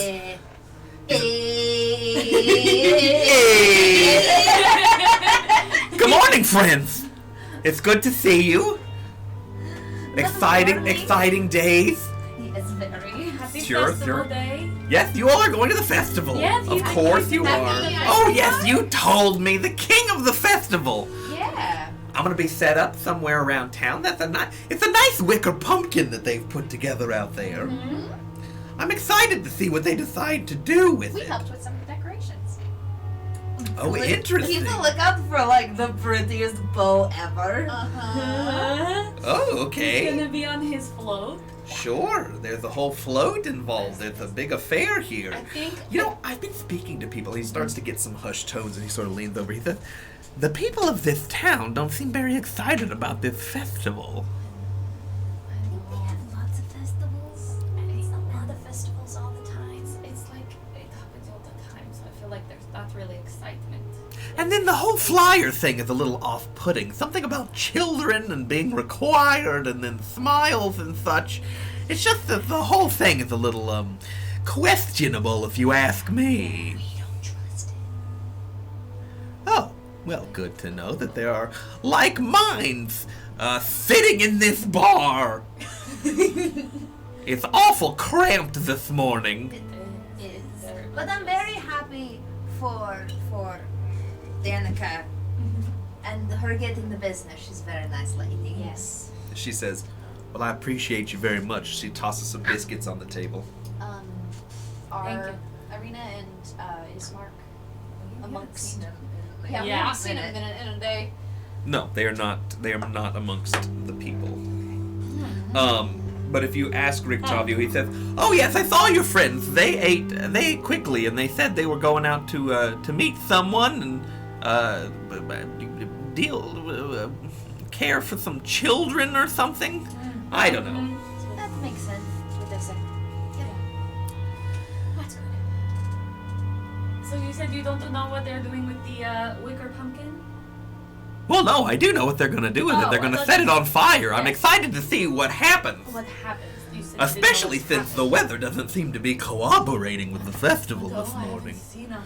Oh, it's very overcast and it's quite chilly. I'm pretty sure it's gonna rain and it's gonna be pretty bad. Oh. They might have to cancel the festival. I don't think the Baron will cancel the festival. About that. That Danica comes by again. She says, "He's definitely not gonna cancel that festival." Then she goes back behind to the kitchen. I can just see her not even like turning her head. She's oh, he's not. He won't. What are you planning on doing today, Rictavio? Oh, well, my plan was just to see what's going on. You know, festivals in a new town is something to be seen. So I was just gonna find me a good spot in the town square and set up camp. You should really go check out Blinsky's. He's made super cute little finger puppets. Oh, Blinsky, yes! Did you meet Blinsky? Oh, yeah, absolutely. Isn't he great? Well, yeah, the monkey that he has. Yeah. My monkey. Your monkey? well, you know, we were traveling companions for some time, and him and Piccolo and Blinsky, they got along pretty well, so I told Piccolo if he wanted to stay, he could stay. I think Piccolo was a little scared of me. Oh, well, you know. I love you. Okay. But some people are just put off the markings and the clothes situation and the horns. It's a lot. That's not leaving a lot to be. You're a great young lady. I really should have put 2 and 2 together that Rictavio and Blinsky would have been like friends already. Well, I wouldn't say friends already. I mean, I'm not from here. He's going to make me a finger puppet that looks like me. Well, how interesting. He had a lot of very interesting toys there in his shop. Just all kinds of... You know, you would think that some of that stuff seemed pretty juvenile. I think he's been doing this a long time. And, you know, and that being said, it means he also isn't selling very much. Unless he's just... Which is unfortunate because, like, you know... He's very talented. Toys in a place like this. The kids need toys. Well, I agree, but they don't seem to be getting them. No. I think most of the kids here are orphans. I was gonna say, I don't feel like many of the people here have we seen kids that weren't orphans? You've seen there's a couple. There are some children with their families here for breakfast. Most people that you have run into in Barovia so far, in both the village and here in Vallaki, stay in their homes. Speaking of kids, was Homegirl dead? Did we... from... That's a very interesting observation. What have you all been getting up to? No, the one of the woman in the house and she was crying with the doll. We don't know. We never found the kid. Okay, Yeah, okay. I didn't know if that was just a brain fart or not. I don't know if I couldn't remember if we found the kid or not. Okay, never mind. Okay, yeah, no, many children. Okay. You keep your secrets. I am done with my wine, Okay, and I'm done with my eggs. okay. I'm gonna go pick my spot. Yes, Alright. get a nice front Get row. a nice spot, Rictavio. We will see you later. Yes, we will see you. Sounds good. And he pops his hat on. He gives you a little nod, and he walks out. Walks out. He walks out, really? Well, last bit of Rictavio. He walks out. What are our plans today? What time do you have to go be at the parade? Yeah, what the... I don't I have to be at the stockyard at... in 2 days. That's all I have written. You know, no one here is really like super specific Is on there their a times. time on the Flyer? flyer? Danica says, if you all need to be in the parade, you probably ought to get down there sooner rather than later. They like to start around lunchtime. Okay, yes, I guess we're going to the stockyard. going to the stockyard and you're gonna be the king. As you make your way to the stockyard, you notice that overnight there do appear to be a lot more streamers and decorations that were put up around town. A lot of the light posts and stuff are sort of just wrapped in vined garland.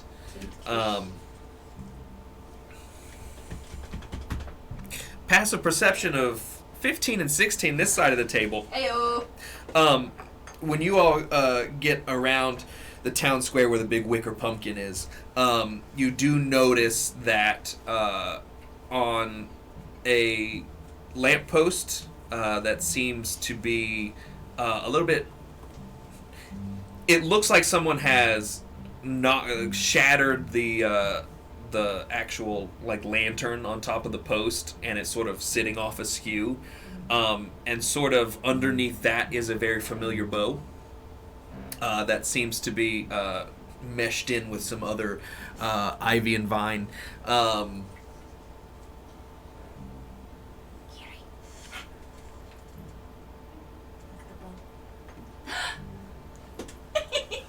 my boat. Yes, it is. It is indeed. And as you Try to make take a sketch of it. No, it's fine. And while you are walking through town, you see that guards are putting up sort of ceramic pots, sort of lining the street, and putting, the equivalent of like tiki torches in the pots. And as you all make your way past the town square and to the stockyard, a little bit of a drizzle starts to happen. And there's like off in the distance, a little low thunder. Period. And I'm such a dumbass sometimes because I went, oh, that was really cool that thunder went off when he said it. Pocket Bar, ladies and gentlemen. Woohoo! Available on Apple, on Android, and all devices, free of charge. Check them out. Check out their link tree. Grunts. You all It get is not voice activated, actually. you all get to the stockyard, and there is a wagon that is set up and very decorated with leaves. There's a banner on both sides that says Einar Yar, and then on the back there is another larger almost banner that says All Will Be Well. And All will be something. the Baron and his wife are there with a rather large contingent of guards, and as you all walk up, again, this side of the table notices that the Baron sort of rolls his eyes, but his wife comes over and says, "Thank you all for coming so early.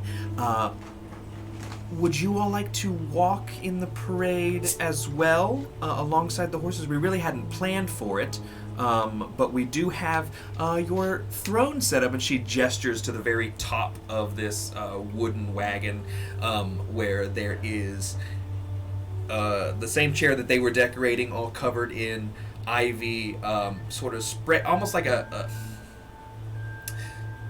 if you can imagine a wicker peacock, but the feathers are like bare, like a dead tree. Okay. This is an oddly specific question. Does it remind you of the float in the push of that one map on Overwatch?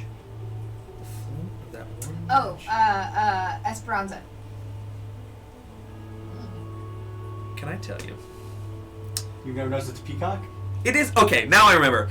If you can imagine an incredibly depressing Halloween, like almost like the Johnny Depp Sleepy Hollow version of that, Yeah. Okay. it's very similar. Okay. Does it by any chance remind me of a pyre? I want to do. Yes, if you can imagine a pyre in the shape of the Okay. Yeah. the that's- throne from King's Landing. Yeah. Yeah. Okay. That's what we're Alright. looking at. Okay. Okay. I want to walk over to it. Okay. A couple of the guards are pulling out, getting a ladder from the stockyard and putting it up next to the things as you wanna- walk over there. I want to do a 360 around it, Okay. and I'm specifically looking for anything that looks like it would be either an accelerant or kindling type things that would make it Are where you- this would. Are you gonna eyeball it, or are you getting handsy with this? I mean, I'm gonna kind of I'm gonna be sitting on it, so I'm gonna be like checking it out. Investigation check. Getting handsy. Get handsy. Guiding myself. That was aggressive. Okay, we're gonna move all this. Oh, I heard myself. 18. Also, I want to say that this should be the theme of this session. Hold on, let me overthink this. That's just us playing D&D. That's just us playing D&D. Yeah. That is just us. Because we're How long? We're scared. How long do we think this raid is gonna be? an hour. You're just making up numbers. just made up that number. You just made it Came up. out of nowhere. Hour and a half. Somebody can use pen. If you'll switch this over to me standing cam, I'm tired of sitting. Does anybody want to shrink? The thought of shrimp right now makes me so nauseous for some reason. The thought of Oh shrimp. no! Just like choosing to Ingesting eat it, it. yeah. Was Actually, not. decent shrimp. I'm sure. Just today is just not. Not a shrimp note. 10 out of 10. 10 out of 10. Perfect. Wait, is that moose and camel the horses? Those are extra horses for the Baron and his wife. The moose.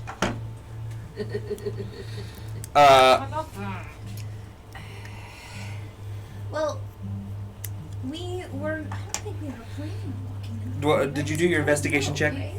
He 18. told 18? us no, but if the wife's saying hell yeah, I say we hell yeah, guard him. Oh no. Kind of agree. Maybe like one on each Oh, side and no. then one on the front. I Yeah, have there we go. invisibility.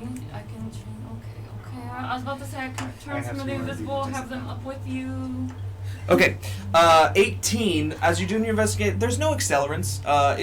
There's just a bunch of dried wood and ivy that's sort of covering this wagon. I'm gonna go ahead and sit down on my throne, Okay. and as I sit down, I'm just gonna readjust myself, where my water skin is between my legs, and I'm just gonna say the word fountain, and every turn, 5 gallons of water is just gonna pour between my legs onto the chair and everything below me. Okay. He's pissing himself. With the rain is slowly getting heavier, so there's not a whole lot of noticing that's going to happen. As you do sit down, though, the Baron looks up at you. He says, "Are you ready to go?" Oh, didn't remember that's how the That's- Baron. no, That's not what the Baron did. It's very hard for me to find a Donald Trump voice right in the middle of this. Yeah, I'm good to go. I thought I was getting like Italian mafia boss, but No. okay. Yeah. That's what it gave me, It not changed. Trump. It went from New York Italian into Trump. Like, Oh, yeah. Okay. it's Oh, I by remember- yeah, metamorphosis. I remember It's that. still really good though. What was the answer to the question? I got lost in me terribly not being able to Are do you that. ready to go? Whenever you're ready, sir. Very good. And he talks to a couple of guards and he starts pointing, and he helps his wife mount onto her moose, and then he jumps on that camel. They are regular horses, but I'm just telling you which one is which. Yes. And the guards sort of flank them, and then there are 2 guards that are following the back there. I'm just Back there. Back gonna there use where? dice to mark the guards. I think we're gonna take one on each side and then one in the front. Yep. Oh, so you all are gonna walk Yeah, with the we're parade. gonna walk Yes. in the parade. Okay. I wish we had somebody in the back too. There's gonna be 2 guards there. There's gonna be a guard Well, I over think- here, Well, no, never mind. Because and then there's guards around. Wouldn't be able to see if That's you're true. behind. That's true. Well, maybe since you 2 are more up front, maybe I'll We go like in the back. stagger.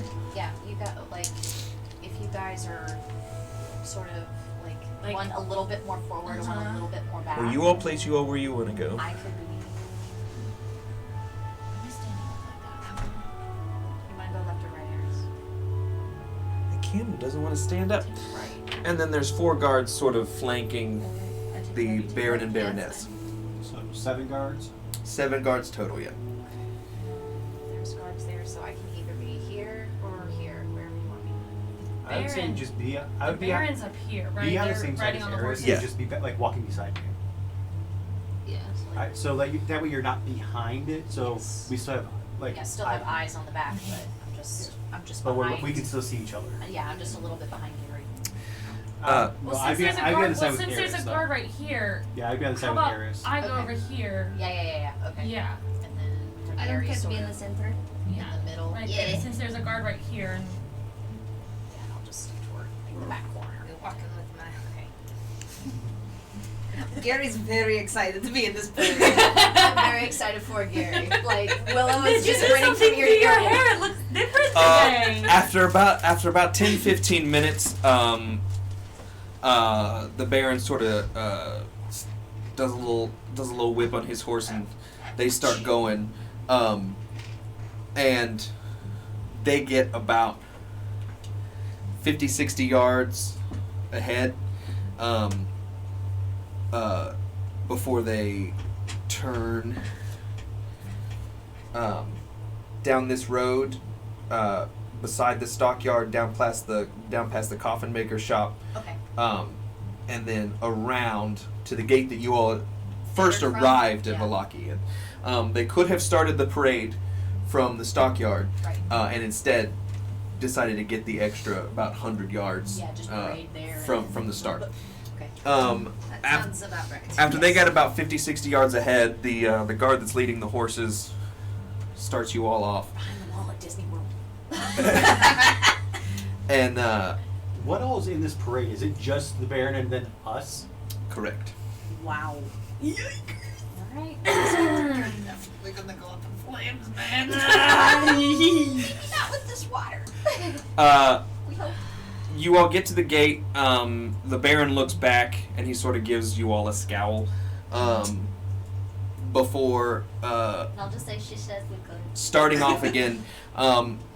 Most of Valaki, you all have walked around most of the town at this point. Yeah. The only places you haven't been are the immediately to the other two gates. It is The mostly residential housing. You all have been to every other spot that isn't residential housing. So every other building on this map is just where people are living. There's no brothels? No. The only inn in town is the Blue Water Inn. This sounds shitty. And Like I told her, I think if he wanted to keep a smile on everyone's face. I have a mouth. as you all as the parade starts, I don't like this conversation. I don't either. I hate it. As the parade starts, you all notice that there aren't very many people on the street, but you do notice that an additional 3 or 4 guards on either side are going on knocking on doors and opening them up and getting people to come out. So you do see people standing in front of each house as you all eventually follow the Baron and Baroness. They all look like they have really fake smiles on their face. And it is probably the worst parade that you all have ever seen. But eventually, and the pace is so slow. The Baron and Baroness are basically locking eyes with every single person and waving directly at them as they go by. So it's literally like you're doing a parade for each individual person. That sucks. It's not great. Until eventually you all do basically a full parade down past Blinsky's, down past the Baron's Manor, back up around to the town square, where it looks like the guards are ushering all of the people from the previous spots where the parade was back into town square. So you probably have about a little less than 200 people sort of all wrapped around this wicker pumpkin, and all of those candles that were lit are lining the street.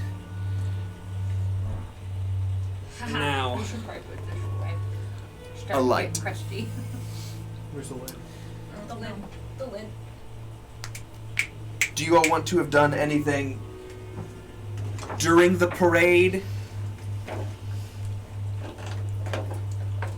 During the parade. Then I see Blinsky, and then I see Rictavio. You did not see Blinsky or Rictavio until you all got back around to the town. Blinsky is set up back behind the wicker pumpkin. It looks like he has like a full stand. Like Yes. he's brought his own decorations, much more colorful than everything else. Nice. He's got like a little puppet stage set up. He's Aw. got toys and stuff on racks. If you can imagine a convention where there's only one vendor, that is what this is. And right now, nobody is. Actually, there's a couple children. There's probably 3 or 4 kids that are looking at some of the toys. while Blinsky sort of tries to usher a couple other kids who were trying to mess with the puppet stage. There was one little boy who was in there doing like hand puppets to some of the other kids, and he sort of ushers them away. He says, "No, there's going to be a show later, please." But yeah, and Rictavio, what do we have for Rictavio?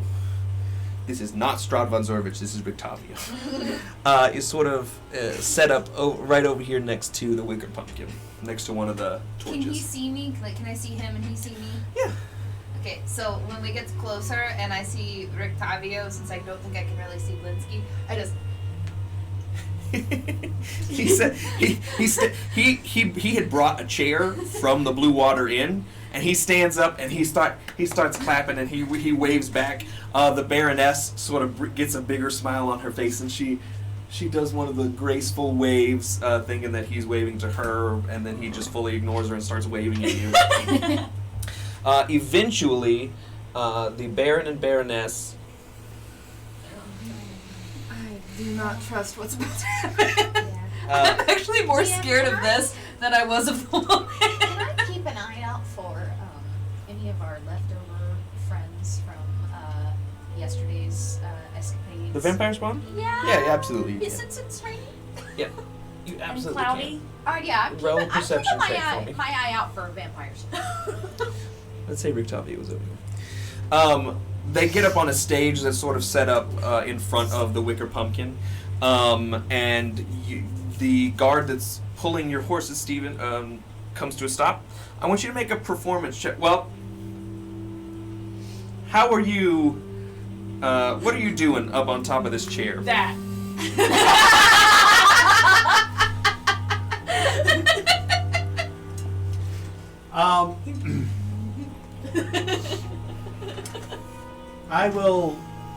I mean, my face doesn't change.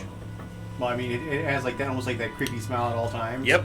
So I will just sit there, and I'm kind of also just keeping an eye on everyone around, just seeing if there's anything that catches my attention that's off, like people doing things they shouldn't be doing, or like things that just don't. They would cause alarm bells to go off, and somebody that's being hyper aware of this kind of situation. Okay. And I'll be just going like this. Okay. Just so mechanical. Do me a favor. Roll a performance check at disadvantage, and then roll me a perception check for your, and then you roll a perception check for the vampire spawn. I did. Performance? I rolled An 8. Yeah. It just seems like the sad people Yeah. of Barovia.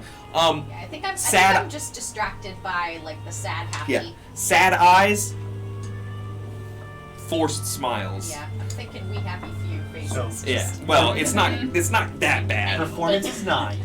Okay. Perception's not very good this time.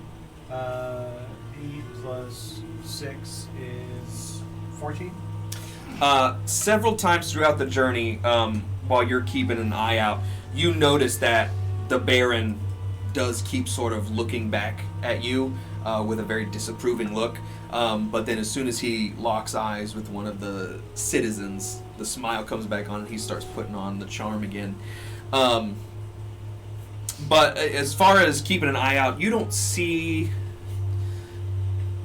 a handful of the non-orphan children that are sort of standing there with their parents look very bored until they see you up there, and then it's not like a happy, fun response. It's more like a, what the hell?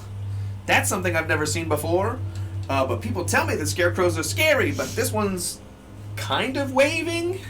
So it's like a interested but frightened response honestly by most of the people, but especially the children. Once you all pull up into the town square and sort of the entire town of Alaki is assembled, the Baron starts making a speech that sort of drones on about, even though the weather didn't cooperate, we're still able to congregate together and make our lives as special and happy as possible. Like the flames of these torches, our lives continue even through the darkest of times as one of the torches goes out from the amount of rain that's happening. And then Rictavio reaches into his pouch and starts trying to light it again, unsuccessfully. The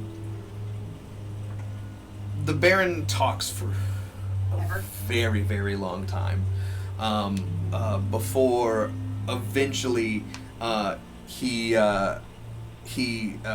gestures to Blinsky, who whips out a cart and starts getting people to, basically forcing people to pay for the wicker dolls. And behind Blinsky, a guard is the one collecting the money.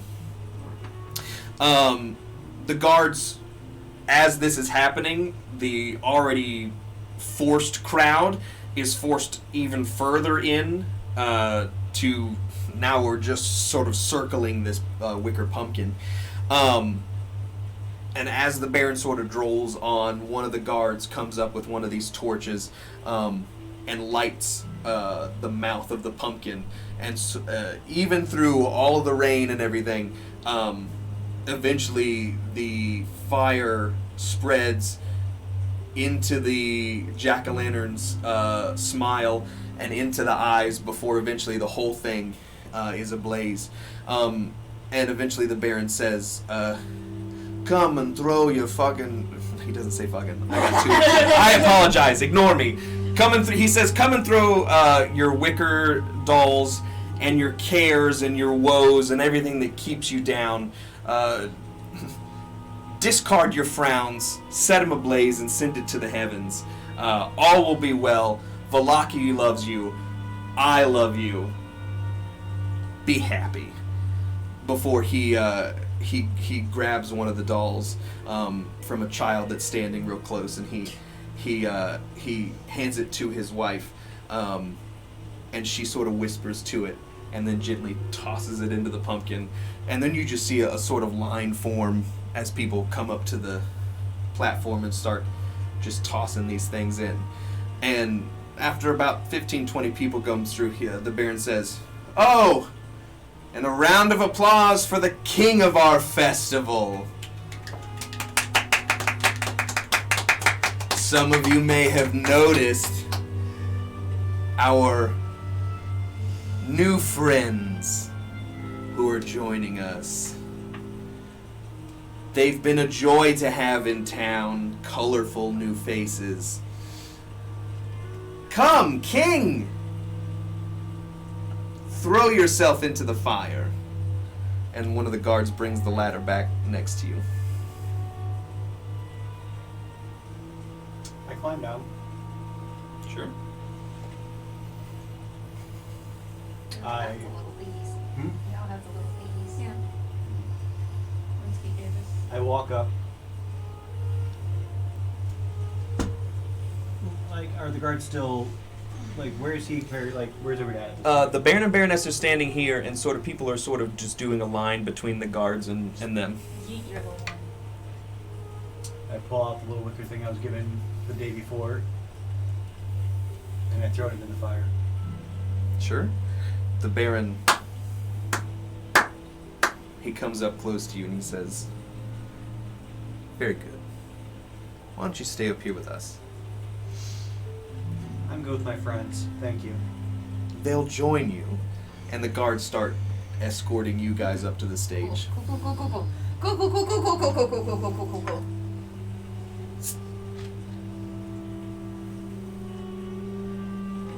Make your way. Yeah, we'll just wrap everybody around there. Fun stuff. Fun stuff. I'm so small. You are. You're very Very tiny. So small, so full of rage. tall. There's 200 people that are lined up to toss the wicker dolls that they were forced to purchase into this pumpkin, and the guards and the Baron force you all to stand up there for the whole thing. By the time it's getting over, a couple of the other torches have burned out, and you are all drenched and getting very cold. Shivering. Yeah. Shivering. I lean over to you and go, I don't think I can throw mine in there without help. It's very tall. I've got you. Just like throw it up, take your axe, and just hit it with like some blunt. When the last group of folks is coming up to the stage, the Baron steps to the front and he says, addresses the crowd again. He says, "Thank you, family, for joining me here. It is with these festivals, with this comradeship and congregation, that we come together to bolster ourselves against the forces of evil that bite against our walls, that try and bring us down. But we won't let them. Like these everlasting flames," and as he says this, all of the torches are out. The wicker pumpkin, some of it has collapsed in and is also mostly out. You all hear as he says, as he mentions the eternal flames or whatever. You hear a single laugh from deep in the crowd, and louder than the Baron is talking. You hear a couple of guards. One of the guards go, "Who the fuck was that?" and you watch as somebody draws a sword and makes their way through the crowd, and eventually drag a middle-aged man. They just drag him out of the crowd, and they walk him off to the side and they toss him in the stocks. And once again, you all have now been sitting here for hours throughout the parade and everything. There's an ad running. Oh, there's an ad running. Right. We'll be right back in like 3 minutes. I'm gonna go to the break stream real quick. Yeah.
Let's go. Yellow. We're back. If you missed it, I'm gonna go back just a second. The Baron rolls on, ending his speech, just mindlessly talking about family and being happy in hard times. The gentleman that got pulled out of the crowd for uncontrollable one chuckle is I wouldn't say being beaten. That's a little harsh for what's happening. The guards are just being a little Forceful. They're just being brutish as they lock him up in one of the open stocks. And they, when they're done, they take a smaller wicker pumpkin and they just pop it on top of his head. Eventually, the Baron starts coming to an end, and the guards start letting people walk away. Is there anything that you all want to do as the festival seemingly comes to an end after several hours of rain and coldness and fake happiness? With the fakest of smiles, I will go to the Baron and say, I humbly appreciate being honored with being the king of your festival. May you have a more prosperous next year. And then I walk away, go back to the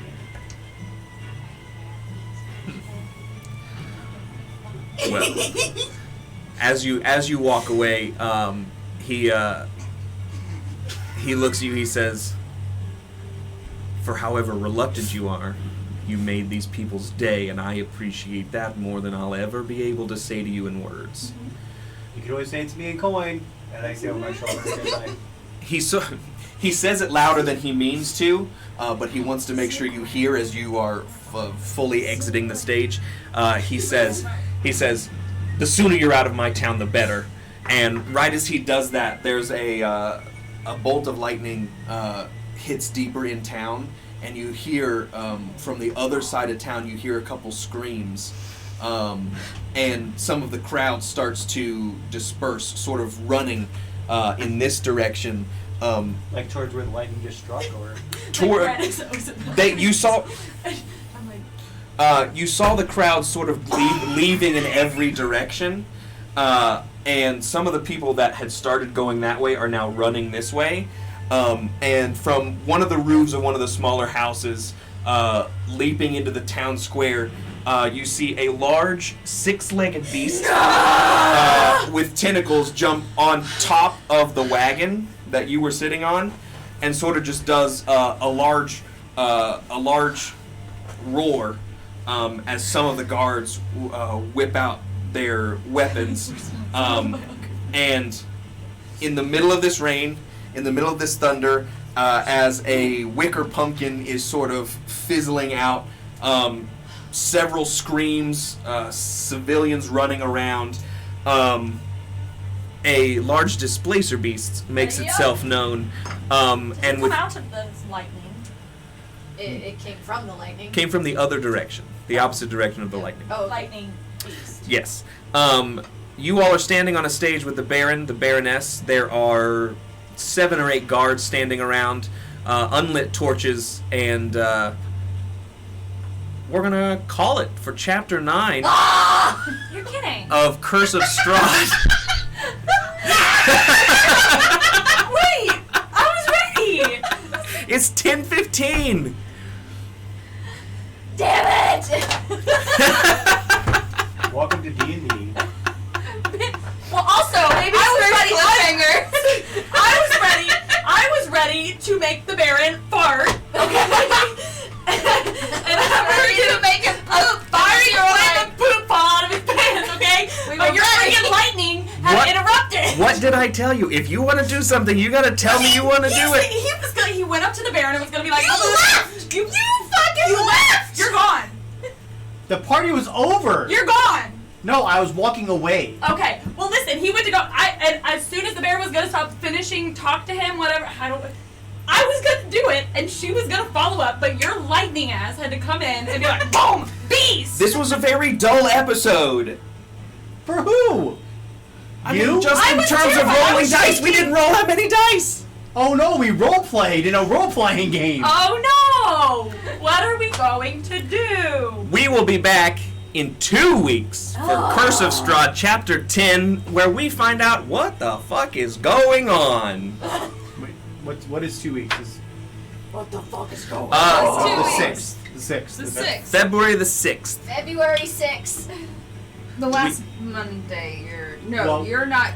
I'll be here on the 13th as well. It's up to us whether we want to do back-to-back D&D again. We're gonna do back-to-back D&D, the 6th and the 13th. If people are available. If everybody's available. That's It's what we're another hoping my for. birthday. Because next Monday we're gonna end Charterstone, and then we're not gonna be starting our next Legacy game until After the chaos. until April, or until March, and February and March settle down a little bit. So Mondays in between there, as long as everybody is here, we're just going to be doing D&D as we can. So, thank you all for joining us for Chapter 9 of Curse of Strahd. If you missed any of this episode, it will be up on YouTube soon. We will let everyone know when that happens. We appreciate you. We love you. We hope that you'll come join us for the Great Race and Batoku the rest of the week. Follow us on here. Follow us on all of our socials, Twitter, Instagram, Hive, TikTok. Jump into our Discord if you want some stuff going on in there. Check out our partners. Check out Pocket Bard. I was really into the music today. Yeah. And That was very fun. Really fun. yeah, I think we had a good time. I think Curse of Strahd is rolling. We're very excited. We're also getting people very excited for Taylor's one shot that she's gonna run for us soon. Wish. Yeah, you agreed to it. I did! Yeah. You have That time, was don't worry. a very I did. I did! And less of a oh yeah I did. It was like a very Anyways, questionable. we love you guys. We'll see you guys on Wednesdays. On Wednesday. On Wednesday. Have an amazing middle of your week. We love you guys. See you later. Bye, guys. Moisturize. Love each other. What happened to peas? Bye! Bye!